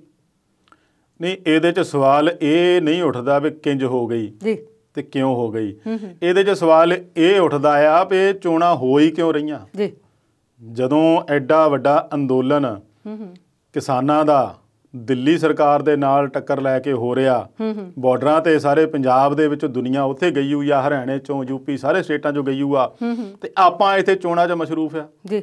ਇੱਕ ਦੂਜੇ ਦੀ ਗੋਲੀਆਂ ਚਲਾਈ ਜਾਂਦੇ ਆ, ਇੱਕ ਦੂਜੇ ਦੇ ਪੱਥਰ ਸੁੱਟੀ ਜਾਂਦੇ ਆ, ਇੱਕ ਦੂਜੇ ਦੀਆਂ ਗੱਡੀਆਂ ਭੰਨੀ ਜਾਂਦੇ ਆ। ਇਹ ਮਸਲਾ ਇੱਥੇ ਖੜਦਾ ਵੀ ਕਿਸਾਨਾਂ ਦਾ ਮੁੱਦਾ ਕਿੱਥੇ ਗਿਆ ਜੀ? ਤੁਸੀਂ ਇੱਕ ਪਾਸੇ ਤਾਂ ਕਿਸਾਨਾਂ ਦੇ ਨਾਲ ਸਮਰਥਨ, ਹਮਾਇਤ, ਹਮਦਰਦੀ ਦਾ ਪ੍ਰਗਟਾਵਾ ਕਰਦੇ ਆ, ਉਹਨਾਂ ਨੂੰ ਕਹਿੰਦੇ ਸ਼ਾਂਤ ਰਹਿਓ, ਸ਼ਾਂਤ ਰਹਿਓ, ਸ਼ਾਂਤ ਰਹਿਓ। ਆਪਣੀ ਵਾਰੀ ਜਦੋਂ ਆਉਂਦੀ ਆ ਤਾਂ ਫਿਰ ਇੱਟਾਂ ਛੱਡ ਕੇ ਗੋਲੀਆਂ ਵੀ ਚਲਾ ਦਿੰਦੇ ਆ। ਸੋ ਇਹ ਇਹਨਾਂ ਤੇ ਸਵਾਲ ਸਿਆਸੀ ਬੰਦਿਆਂ ਤੇ ਆਉਂਦਾ ਆ ਵੀ ਸਿਰਫ ਇਹਨਾਂ ਲਈ ਸੱਤਾ ਹੀ ਬਹੁਤ ਕੁਛ ਰਹਿ ਗਈ ਜੀ। ਹੁਣ ਇਹ ਚੋਣਾਂ ਤਾਂ ਬਹੁਤੀਆਂ ਨਹੀਂ ਹੈਗੀਆਂ, ਇਹਨੂੰ ਆਪਾਂ ਜੇ ਕਹੀਏ ਨਾ ਛੋਟੀਆਂ ਚੋਣਾਂ ਤੇ ਹਿੰਸਾ ਵੱਡੀ ਹੋ ਗਈ ਹੈ। ਲੱਗਦਾ ਕਿ ਬਿਹਾਰ ਵਾਲਾ ਹਿਸਾਬ ਹੋਣ ਲੱਗ ਪਿਆ। ਬਿਲਕੁਲ, ਇਹ ਬਿਆਨ ਤਾਂ ਹੀ ਇੱਕ ਕਾਂਗਰਸੀ ਆਗੂ ਨੇ ਇੱਕ ਅਕਾਲੀ ਆਗੂ ਨੇ ਕਹਿ ਦਿੱਤਾ ਸੀ ਕਿ ਕੈਪਟਨ ਸਾਹਿਬ ਪੰਜਾਬ ਨੂੰ ਪੰਜਾਬ ਹੀ ਰਹਿਣ ਦਿਓ, ਬਿਹਾਰ ਨਾ ਬਣਾਓ। ਤੇ ਇਹਨੂੰ ਬਣਾਉਣ ਲਈ ਜਿਹੜਾ ਇੱਕ ਪਲੇਟਫਾਰਮ ਕੌਣ ਤਿਆਰ ਕਰ ਰਿਹਾ? ਤੁਸੀਂ ਸਾਰਾ ਕੁਝ ਛੱਡ ਕੇ ਸਿਆਸੀ ਮੰਚ ਤੇ ਇਕੱਠੇ ਹੋਣਾ ਤੁਹਾਡਾ ਬਣਦਾ ਸੀ ਜੀ ਤੇ ਇਸ ਵੇਲੇ ਸਾਰਾ ਫੋਕਸ ਕਿਸਾਨਾਂ ਤੇ ਆ ਜੀ। ਪਰ ਇੱਥੇ ਜਿਹੜੀ ਆ ਮੈਂ ਅੱਗੇ ਗੱਲ ਕੀਤੀ ਵੀ ਚੋਣਾਂ ਬੇਸ਼ੱਕ ਬਹੁਤ ਛੋਟੀਆਂ ਹਿੰਸਾ ਵੱਡੀ ਕਰੀ ਜਾ ਰਹੇ ਆ ਹੋ ਰਹੀ ਆ ਇਸ ਦੇ ਨਾਲ ਜਲਾਲਾਬਾਦ ਦੇ ਨਾਲ ਭਿੱਖੀਵਿੰਡ ਦੇ ਵਿੱਚ ਵੀ ਇਹ ਖਬਰ ਆਈ ਆ ਵੀ ਉੱਥੇ ਸੁਣਨ ਚ ਤਾਂ ਇਹ ਵੀ ਆਇਆ ਵੀ 400 ਗੋਲੀਆਂ ਚੱਲ ਗਈਆਂ ਜੀ।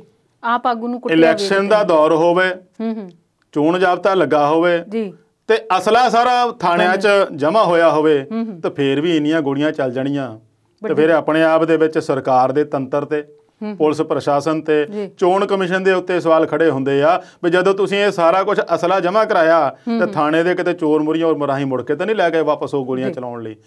ਇੱਥੇ ਗੱਲ ਇੱਕ ਹੋਰ ਮੈਂ ਇੰਪੋਰਟੈਂਟ ਇਹ ਗੱਲ ਕਰਨੀ ਚਾਹੁੰਦਾ ਬਈ ਕੇਵਲ ਸੱਤਾ ਨੂੰ ਹੀ ਮੁੱਖ ਰੱਖ ਕੇ ਕਿਉਂ ਇਹ ਕਰਦੇ ਆ ਜੀ। ਹੁਣ ਜਿਹੜੀ ਪਾਰਟੀ ਤਾਂ ਉਹਦੇ ਤੇ ਦੁਆਰਾ ਕਾਬਜ਼ ਹੋਣਾ ਚਾਹੁੰਦੀ ਆ ਜਾਂ ਜਿਹੜੀ ਪਾਰਟੀ ਆਪਣਾ ਕਬਜ਼ਾ ਬਰਕਰਾਰ ਰੱਖਦੀ ਆ ਉਹਨਾਂ ਨੂੰ ਕੋਈ ਪੁੱਛਣ ਵਾਲਾ ਹੋਵੇ ਵੀ 10-15 ਸਾਲ ਦੇ ਵਿੱਚ ਤੁਸੀਂ ਰਾਜ ਕੀਤਾ ਹੀ ਆ ਜੀ। ਤੁਸੀਂ ਪੂਰਾ ਪੰਜਾਬ ਇਹ ਤਾਂ ਸਿਰਫ ਸਥਾਨਕ ਚੋਣਾਂ ਨਾ ਉੱਥੇ ਸ਼ਹਿਰ ਦੀਆਂ ਹੋਣਗੀਆਂ ਤੁਸੀਂ ਪੂਰੇ ਪੰਜਾਬ ਤੇ ਰਾਜ ਕੀਤਾ ਆ ਤਾਂ ਪੰਜਾਬ ਦਾ ਉਦੋਂ ਕੀ ਸਵਾਰ ਲਿਆ ਜੀ। ਤੇ ਜਿਹੜਾ ਹੁਣ ਤੁਸੀਂ ਸਥਾਨਕ ਚੋਣਾਂ ਦੇ ਵਿੱਚ ਕਬਜ਼ਾ ਕਰਕੇ ਆਪਦਾ ਮੇਅਰ ਬਣਾ ਕੇ ਜਾਂ ਕੁਝ ਵੀ ਮੈਂਬਰ ਕਾਉਂਸਲਰ ਬਣਾ ਕੇ ਤਾਂ ਕੀ ਸਵਾਰ ਲਓਗੇ ਜੀ। ਇਹਨੂੰ ਚਾਹੀਦਾ ਤਾਂ ਇਹ ਸੀ ਵੀ ਚੋਣਾਂ ਪੋਸਟਪੋਨ ਹੋ ਜਾਂਦੀਆਂ ਜੀ। ਅਕਾਲੀ ਦਲ ਨੂੰ ਇਸੇ ਗੱਲ ਤੇ ਜ਼ੋਰ ਦੇਣਾ ਚਾਹੀਦਾ ਸੀ ਭਾਈ ਕਿਸਾਨੀ ਘੋਲ ਚੱਲ ਰਿਹਾ ਚੋਣਾਂ ਨਾ ਕਰਾਓ ਰਹਿਣ ਦਿਓ ਕੋਈ ਇੱਕ ਅੱਧੀ ਟਰਮ ਗਾਂਹ ਚੱਲ ਜਾਊਗੀ। ਸਰਕਾਰ ਤਾਂ ਚਾਹੁੰਦੀ ਆ ਵੀ ਇਧਰੋਂ ਨਾ ਇਹਨਾਂ ਦਾ ਧਿਆਨ ਡਾਈਵਰਟ ਹੋਵੇ ਤੇ ਆਪਸ ਚ ਲੜਨ ਇਹ ਕੱਲ ਨੂੰ ਉਹਨਾਂ ਨੇ ਸ਼੍ਰੋਮਣੀ ਕਮੇਟੀ ਚੋਣਾਂ ਦਾ ਐਲਾਨ ਕਰ ਦੇਣਾ ਫਿਰ ਜੁੱਤੀ ਉੱਧਰ ਹੋਣ ਲੱਗ ਪਏ ਹੋ। ਇਹ ਕੰਮ ਇਹ ਮੌਕਾ ਸਰਕਾਰ ਨੂੰ ਖੁਦ ਦਿੰਦੇ ਆ। ਕੈਪਟਨ ਸਰਕਾਰ ਨੇ ਵੀ ਇਹ ਸੋਚਿਆ ਵੀ ਹੁਣ ਕਿਸਾਨੀ ਅੰਦੋਲਨ ਦੀ ਆੜ ਦੇ ਵਿੱਚ ਆਪਾਂ ਲਾਹਾ ਖੱਟ ਲਈਏ ਆਪਾਂ ਸਥਾਨਕ ਸਰਕਾਰਾਂ ਦੇ ਵਿੱਚ ਕਿਉਂ ਨਾ ਸਾਰਾ ਕਬਜ਼ਾ ਕਰ ਲਈਏ। ਉਹ ਸਾਰੀ ਗੱਲ ਉੱਥੇ ਆ ਜਾਂਦੀ ਨਾ ਸੁਹਿਰਦਤਾ ਕਿਸੇ ਦੇ ਵਿੱਚ ਵੀ ਹੈ ਨਹੀਂ ਕਿਸੇ ਪਾਰਟੀ 'ਚ ਵੀ ਹੈ ਨਹੀਂ। ਆਪਾਂ ਜਾ ਕੇ ਕਦੇ ਉੱਥੇ ਜਾ ਕੇ ਹਮਾਇਤ ਕਰਦੇ ਆ ਕਦੇ ਇੱਥੋਂ ਬਿਆਨਬਾਜ਼ੀ ਦੇ ਕੇ ਹਮਾਇਤ ਕਰਦੇ ਆ ਕਦੇ ਉੱਥੇ ਪਹੁੰਚਣ ਦੀ ਅਪੀਲ ਕਰਕੇ ਹਮਾਇਤ ਕਰਦੇ ਆ। ਉਹ ਗੱਲਾਂ ਲੋਕਾਂ ਨੂੰ ਦਿਖਾਉਣ ਲਈ ਕਿਉਂ ਆ। ਇਹਦੇ ਵਿੱਚ ਇਹ ਜੇ ਮੰਨ ਲਓ ਚਲੋ ਸਰਕਾਰ ਸੀਗੀ ਉਹਨੇ ਐਲਾਨ ਕਰਤਾ ਚੋਣਾਂ ਕਰਾਉਣ ਦਾ ਉਹਨੇ ਲਾਹਾ ਲੈਣਾ ਚਾਹਿਆ ਵੀ ਮੈਂ ਵੀ ਪੂਰੇ ਪੰਜਾਬ ਤੇ ਕਾਬਜ਼ ਆ ਤੇ ਮੈਂ ਸਥਾਨਕ ਬੋਡੀ ਲੋਕਲ ਬੋਡੀ ਤੇ ਵੀ ਕਾਬਜ਼ ਹੋ ਜਾਵਾਂ ਤੇ ਦੂਜੀਆਂ ਪਾਰਟੀਆਂ ਪਿੱਛੇ ਹਟ ਜਾਂਦੀਆਂ। ਲਾਲਾ ਜਿਹੜਾ ਜ਼ੋਰ ਲਾਉਣਾ ਯਾਰ ਤੂੰ ਜਿੱਤ ਕੇ ਲੈ ਲਾ ਜੋ ਲੈਣਾ ਇੱਥੇ ਸਾਨੂੰ ਤਾਂ ਕਿਸਾਨਾਂ ਦੇ ਨਾਲ ਆ। ਮੈਂ ਕਹਿੰਦਾ ਉਹਦੇ ਨਾਲ ਇਹਦਾ ਫਾਇਦਾ ਜ਼ਿਆਦਾ ਇਹਨਾਂ ਨੂੰ ਹੋਣਾ ਸੀ ਜੇ ਅਕਾਲੀ ਦਲ ਲਿਖ ਕੇ ਦੇ ਦਿੰਦਾ ਨਾ ਵੀ ਕਾਂਗਰਸ ਭਾਈ ਸਾਹਿਬ ਅਸੀਂ ਨਹੀਂ ਤੁਹਾਡੇ ਨਾਲ ਚੋਣਾਂ ਲੜਨੀਆਂ ਤੁਹਾਨੂੰ ਜ਼ਿਆਦਾ ਚਾਅ ਚੜਿਆ ਸਾਨੂੰ ਤਾਂ ਕਿਸਾਨਾਂ ਦੇ ਨਾਲ ਮਤਲਬ ਆ ਬਹੁਤ ਸੋਹਣੀ ਅਸੀਂ ਨਹੀਂ ਇਹ ਚੋਣ ਲੜਨੀ ਤੁਸੀਂ ਜਿਹੜੀ ਚੋਣ ਲੜ ਕੇ ਜੋ ਇੱਥੇ ਆਪ ਦਾ ਜਿਹੜਾ ਚਲਾਉਣਾ ਨਾ ਚਲਾ ਲਓ ਲੈ ਉਦਾਂ ਹੀ ਤੁਹਾਡੇ ਲਈ ਛੱਡਿਆ ਮੈਦਾਨ ਤਾਂ ਫਿਰ ਕਿਹੜੀ ਐਡੀ ਗੱਲ ਆਉਣੀ ਸੀਗੀ। ਤੇ ਹੋਰ 6 ਮਹੀਨਿਆਂ 7 ਨੂੰ ਫਿਰ ਦੂਜਾ ਚੋਣਾਂ ਸ਼ੁਰੂ ਹੋ ਹੀ ਜਾਣੀਆਂ ਸੀ ਤੇ ਆਹ 6-7 ਮਹੀਨੇ ਰਹਿਣ ਦਿੰਦੇ ਕਿਸਾਨਾਂ ਦੇ ਲੇਖੇ ਲੱਗ ਜਾਂਦੇ ਪਰ ਉਹ ਸਿਆਸੀ ਬੰਦਿਆਂ ਨੂੰ ਕੌਣ ਸਮਝਾਵੇ। ਸਮਝਾਇਆ ਤਾਂ ਬਹੁਤ ਸੀ ਜਿਹੜੀ ਕੈਪਟਨ ਹੋਰਾਂ ਨੇ ਸਰਬ ਪਾਰਟੀ ਬੈਠਕ ਸੱਦੀ ਸੀ ਜੀ ਉਸ ਬੈਠਕ ਦੇ ਵਿੱਚ ਕੀ ਕੁਝ ਹੋਇਆ। ਦੇਖੋ ਉਹ ਸਰਬ ਪਾਰਟੀ ਮੀਟਿੰਗ ਸੱਦਣੀ ਵੀ ਕੈਪਟਨ ਦੀ ਇੱਕ ਪਹਿਲ ਕਦਮੀ ਆਪਾਂ ਕਹਿ ਸਕਦੇ ਔਰ ਅੱਛਾ ਕਦਮ ਸੀਗਾ ਉਹ ਕਿਸਾਨੀ ਘੋਲ ਨੂੰ ਲੈ ਕੇ। ਇੱਕ ਤਾਂ ਉਹਦੇ ਵਿੱਚ ਸਾਰੀਆਂ ਪਾਰਟੀਆਂ ਦੀ ਰਾਏ ਪਤਾ ਲੱਗ ਗਈ ਵੀ ਕੌਣ ਕਿੱਧਰ ਨੂੰ ਤੁਰਿਆ ਤੇ ਕੌਣ ਕਿੱਧਰ ਨੂੰ ਤੁਰਿਆ ਆ। ਪਹਿਲਾਂ ਤਾਂ ਉਹਦੇ ਵਿੱਚ ਬੀਜੇਪੀ ਨੇ ਆਉਣਾ ਹੀ ਨਹੀਂ ਸੀਗਾ ਉਹ ਤਾਂ ਪਤਾ ਹੀ ਸੀਗਾ ਵੀ ਜੇ ਕਿਸਾਨਾਂ ਦਾ ਕੰਮ ਆ ਤਾਂ ਬੀਜੇਪੀ ਨੇ ਕਿੱਥੇ ਆਉਣਾ ਉਹਨਾਂ ਨੇ ਬਾਈਕਾਟ ਕਰਤਾ। ਅਗਲੀ ਗੱਲ ਆਮ ਆਦਮੀ ਪਾਰਟੀ ਦੀ ਆ ਗਈ ਉੱਥੇ ਗੱਲ ਫੇਰ ਆ ਜਾਂਦੀ ਆ ਵੀ ਕਿਤੇ ਤਾਂ ਸਿਆਸਤ ਛੱਡ ਦਿਓ ਇੱਕ ਅੱਧਾ ਮੁੱਦਾ ਛੱਡ ਦਿਓ ਸਿਆਸਤ ਦਾ ਤੁਸੀਂ ਮੀਟਿੰਗ 'ਚ ਗਏ ਵੀ ਆ ਗੱਲਬਾਤ ਵੀ ਚੱਲੀ ਆ। ਮੈਂ ਪਹਿਲਾਂ ਵੀ ਕਿਹਾ ਵੀ ਤੁਹਾਡੀ ਨਹੀਂ ਰਾਏ ਰਲਦੀ ਇਹਨਾਂ ਨਾਲ ਤੁਸੀਂ ਆਪ ਦੀ ਰਾਏ ਦੇ ਦਿਓ ਸੁਝਾਅ ਦੇ ਦਿਓ ਨਹੀਂ ਮੰਨਣਗੇ ਨਾ ਸਹੀ ਇਹ ਥੋੜੀ ਵੀ ਵਿੱਚੋਂ ਛੱਡ ਕੇ ਤੁਸੀਂ ਵਾਕਆਊਟ ਕਰ ਆਓ। ਕਹਿੰਦੇ ਤਜਵੀਜ਼ ਦਿੱਤੀ ਸੀ ਉਹਨਾਂ ਨੇ ਮੰਨੀ ਨਹੀਂ ਤਜਵੀਜ਼ ਕਿਹੜੀ ਦਿੱਤੀ ਦੇਖੋ ਤਜਵੀਜ਼ ਕਿਹੜੀ ਦੇ ਰਹੇ ਆ ਆਮ ਆਦਮੀ ਪਾਰਟੀ ਵਾਲੇ ਕਹਿੰਦੇ ਦਿੱਲੀ ਬੈਠੇ ਕਿਸਾਨਾਂ ਨੂੰ ਪੰਜਾਬ ਪੁਲਿਸ ਦੀ ਸੁਰੱਖਿਆ ਦਿਓ। ਆਪਾਂ ਪਰਸੋਂ ਵੀ ਗੱਲ ਕੀਤੀ ਸੀ ਪੰਜਾਬ ਪੁਲਿਸ ਦੀ ਸੁਰੱਖਿਆ ਦੂਜੇ ਸੂਬੇ 'ਚ ਕਿੱਦਾਂ ਦੇ ਸਕਦੀ ਆ। ਇਹਨਾਂ ਨੂੰ ਇਸ ਇੱਕ ਬੇਸਿਕ ਪੁਆਇੰਟ ਸਮਝਣਾ ਚਾਹੀਦਾ ਨਾ ਸਰਕਾਰ ਚਲਾ ਰਹੇ ਦਿੱਲੀ ਇਹ ਦਿੱਲੀ ਸਰਕਾਰ ਚਲਾਉਂਦੇ ਆ ਉੱਥੇ ਸਰਕਾਰ ਇਹਨਾਂ ਦੀ ਆਪਣੀ ਹੁੰਦੇ ਆ ਕਿਸਾਨਾਂ ਨੂੰ ਸੁਰੱਖਿਆ ਨਹੀਂ ਦੇ ਸਕਦੇ ਤੇ ਬਾਕੀ ਕੀ ਰਹਿ ਗਿਆ ਪੰਜਾਬ ਜਿਹੜਾ ਦੂਜੇ ਸੂਬੇ 'ਚ ਜਾ ਕੇ ਕਿਵੇਂ ਦੇ ਦੂਗਾ।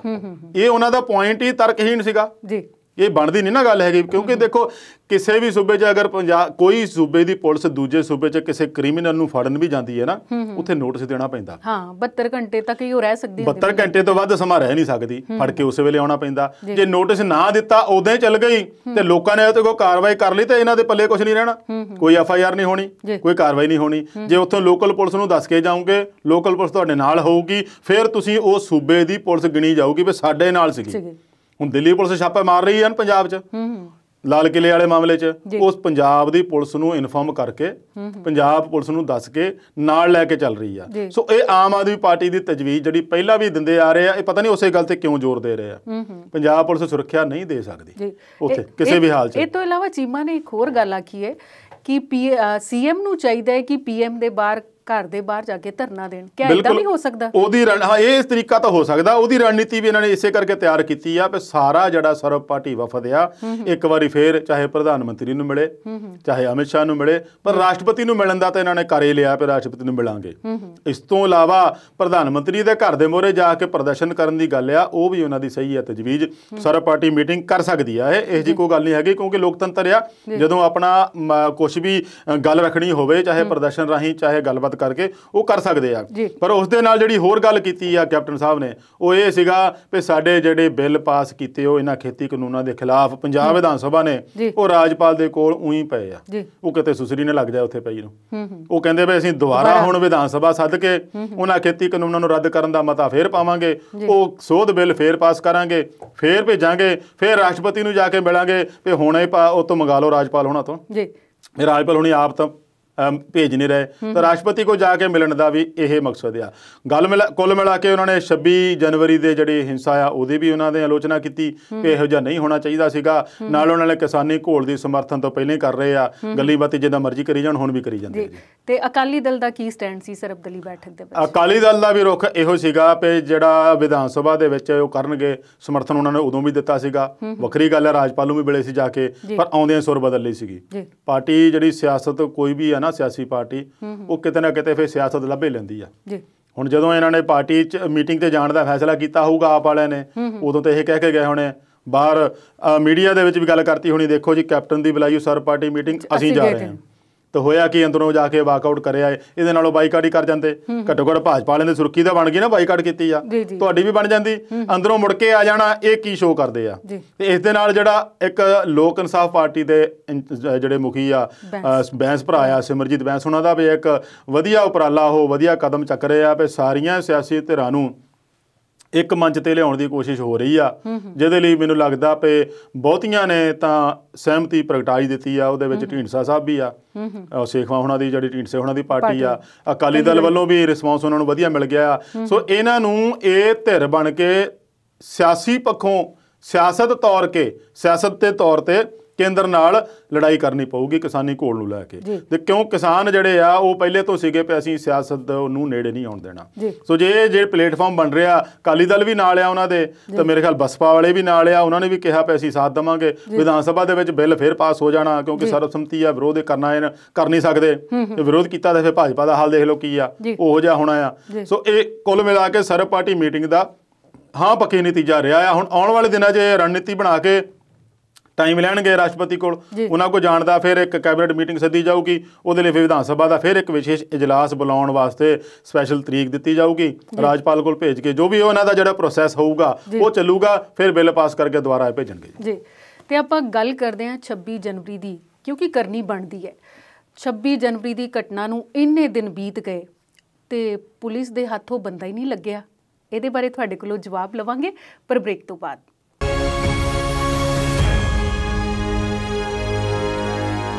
ਵਕਫੇ ਤੋਂ ਬਾਅਦ ਵਿਚਾਰ ਚਰਚਾ ਦੇ ਆਖਰੀ ਹਿੱਸੇ 'ਚ ਫੇਰ ਤੋਂ ਸਵਾਗਤ।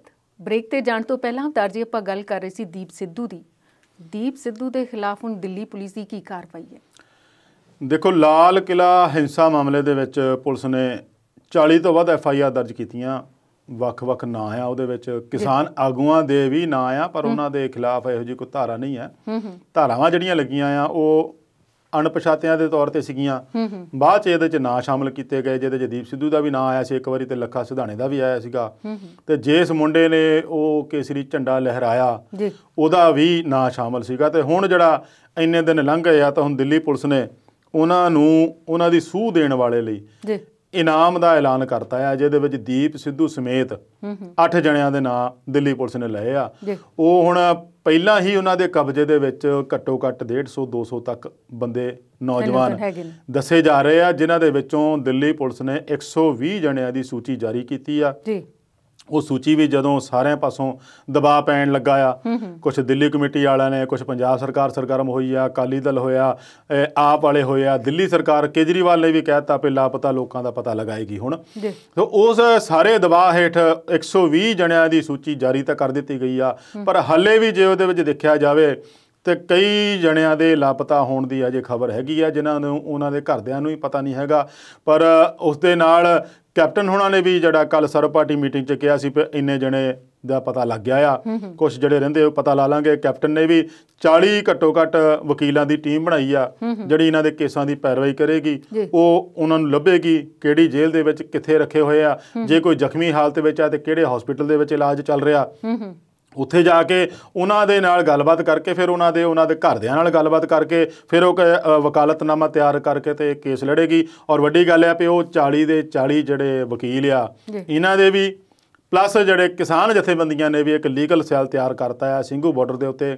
ਉਹਦੇ ਵਿੱਚ ਵੀ ਬੀਬੀਆਂ ਵਕੀਲ ਜ਼ਿਆਦੇ ਹਨ ਜਿਹੜੀਆਂ ਇਹ ਕੇਸ ਲੜਨ ਨੂੰ ਤਿਆਰ ਹੋਈਆਂ। ਔਰ ਸਭ ਤੋਂ ਵੱਡੀ ਗੱਲ ਇਹ ਆ ਵੀ ਇਹਨਾਂ ਸਾਰਿਆਂ ਨੇ ਮੁਫਤ ਕੇਸ ਲੜਨ ਦੀ ਜਿਹੜੀ ਪਹਿਲ ਕੀਤੀ ਆ, ਇਹ ਬਹੁਤ ਵਧੀਆ ਕਦਮ ਹੈ, ਕਿਉਂਕਿ ਉਹ ਤਾਂ ਇੱਕ ਕਿਸਾਨੀ ਘੋਲ ਦਾ ਹਿੱਸਾ ਸੀ ਨਾ। ਜੇ ਉਹਨਾਂ ਦੇ ਵਿੱਚ ਮੰਨ ਲਓ ਦਿਸ਼ਾ ਭਟਕ ਗਏ ਜਾਂ ਹੋਰ ਪਾਸੇ ਚਲੇ ਗਏ, ਉਹ ਇੱਕ ਸੈਪਰੇਟ ਇਸ਼ੂ ਹੋ ਗਿਆ, ਪਰ ਘੋਲ ਤਾਂ ਕਿਸਾਨੀ ਸੀ। ਕਿਸਾਨੀ ਜਥੇਬੰਦੀਆਂ ਦੇ ਸੱਦੇ ਤੇ ਗਏ ਸੀਗੇ, ਉਹਨਾਂ ਆਗੂਆਂ ਦੀ ਜ਼ਿੰਮੇਵਾਰੀ ਜ਼ਿਆਦਾ ਬਣਦੀ ਸੀਗੀ ਵੀ ਜੇ ਕੋਈ ਨੌਜਵਾਨ ਉੱਥੇ ਲਾਪਤਾ ਹੋਇਆ ਜਾਂ ਕਿਸੇ ਹੋਰ ਪਾਸੇ ਨਹੀਂ ਲੱਭਦਾ ਪਿਆ, ਉਹਦਾ ਪਤਾ ਲਾਉਣਾ। ਇਸ ਦੇ ਨਾਲ ਨਾਲ ਉੱਥੇ ਜਿਹੜਾ ਸਮਾਨ ਜ਼ਬਤ ਕੀਤਾ ਆ, ਜੇ ਕਿਸੇ ਦਾ ਕੋਈ ਟਰੈਕਟਰ ਆ, ਕਿਸੇ ਦੀ ਕਾਰ ਆ, ਕਿਸੇ ਦਾ ਮੋਟਰਸਾਈਕਲ ਆ, ਉਹਨਾਂ ਸਾਰਿਆਂ ਸਮਾਨ ਨੂੰ ਵੀ ਉੱਥੋਂ ਲੱਭ ਕੇ ਤੇ ਦਿੱਲੀ ਪੁਲਿਸ ਜਿਹੜੀ ਆ ਉਹਨਾਂ ਦੇ ਨੰਬਰਾਂ ਦੇ ਬੇਸ ਤੇ ਉਹਨਾਂ ਦੇ ਮਾਲਕਾਂ ਦੀ ਪਛਾਣ ਕਰਕੇ ਨੋਟਿਸ ਭੇਜ ਰਹੀ ਆ। ਉਹ ਸਮਾਨ ਨੂੰ ਵੀ ਬਰਾਮਦ ਕਰਨ ਦੀ ਪੰਜਾਬ ਸਰਕਾਰ ਦੀ ਕੋਸ਼ਿਸ਼ ਆ। ਇਸੇ ਸੰਬੰਧ ਦੇ ਵਿੱਚ ਮੈਂ ਹੋਰ ਦੱਸਣਾ ਚਾਹੂੰਗਾ ਵੀ ਪੰਜਾਬ ਸਰਕਾਰ ਦੇ ਮੰਤਰੀ, ਜਿਨ੍ਹਾਂ ਦੇ ਵਿੱਚ ਸੁਖਜਿੰਦਰ ਸਿੰਘ ਰੰਧਾਵਾ, ਸੁਖਬਿੰਦਰ ਸਿੰਘ ਸੁੱਖ ਸਰਕਾਰੀਆ,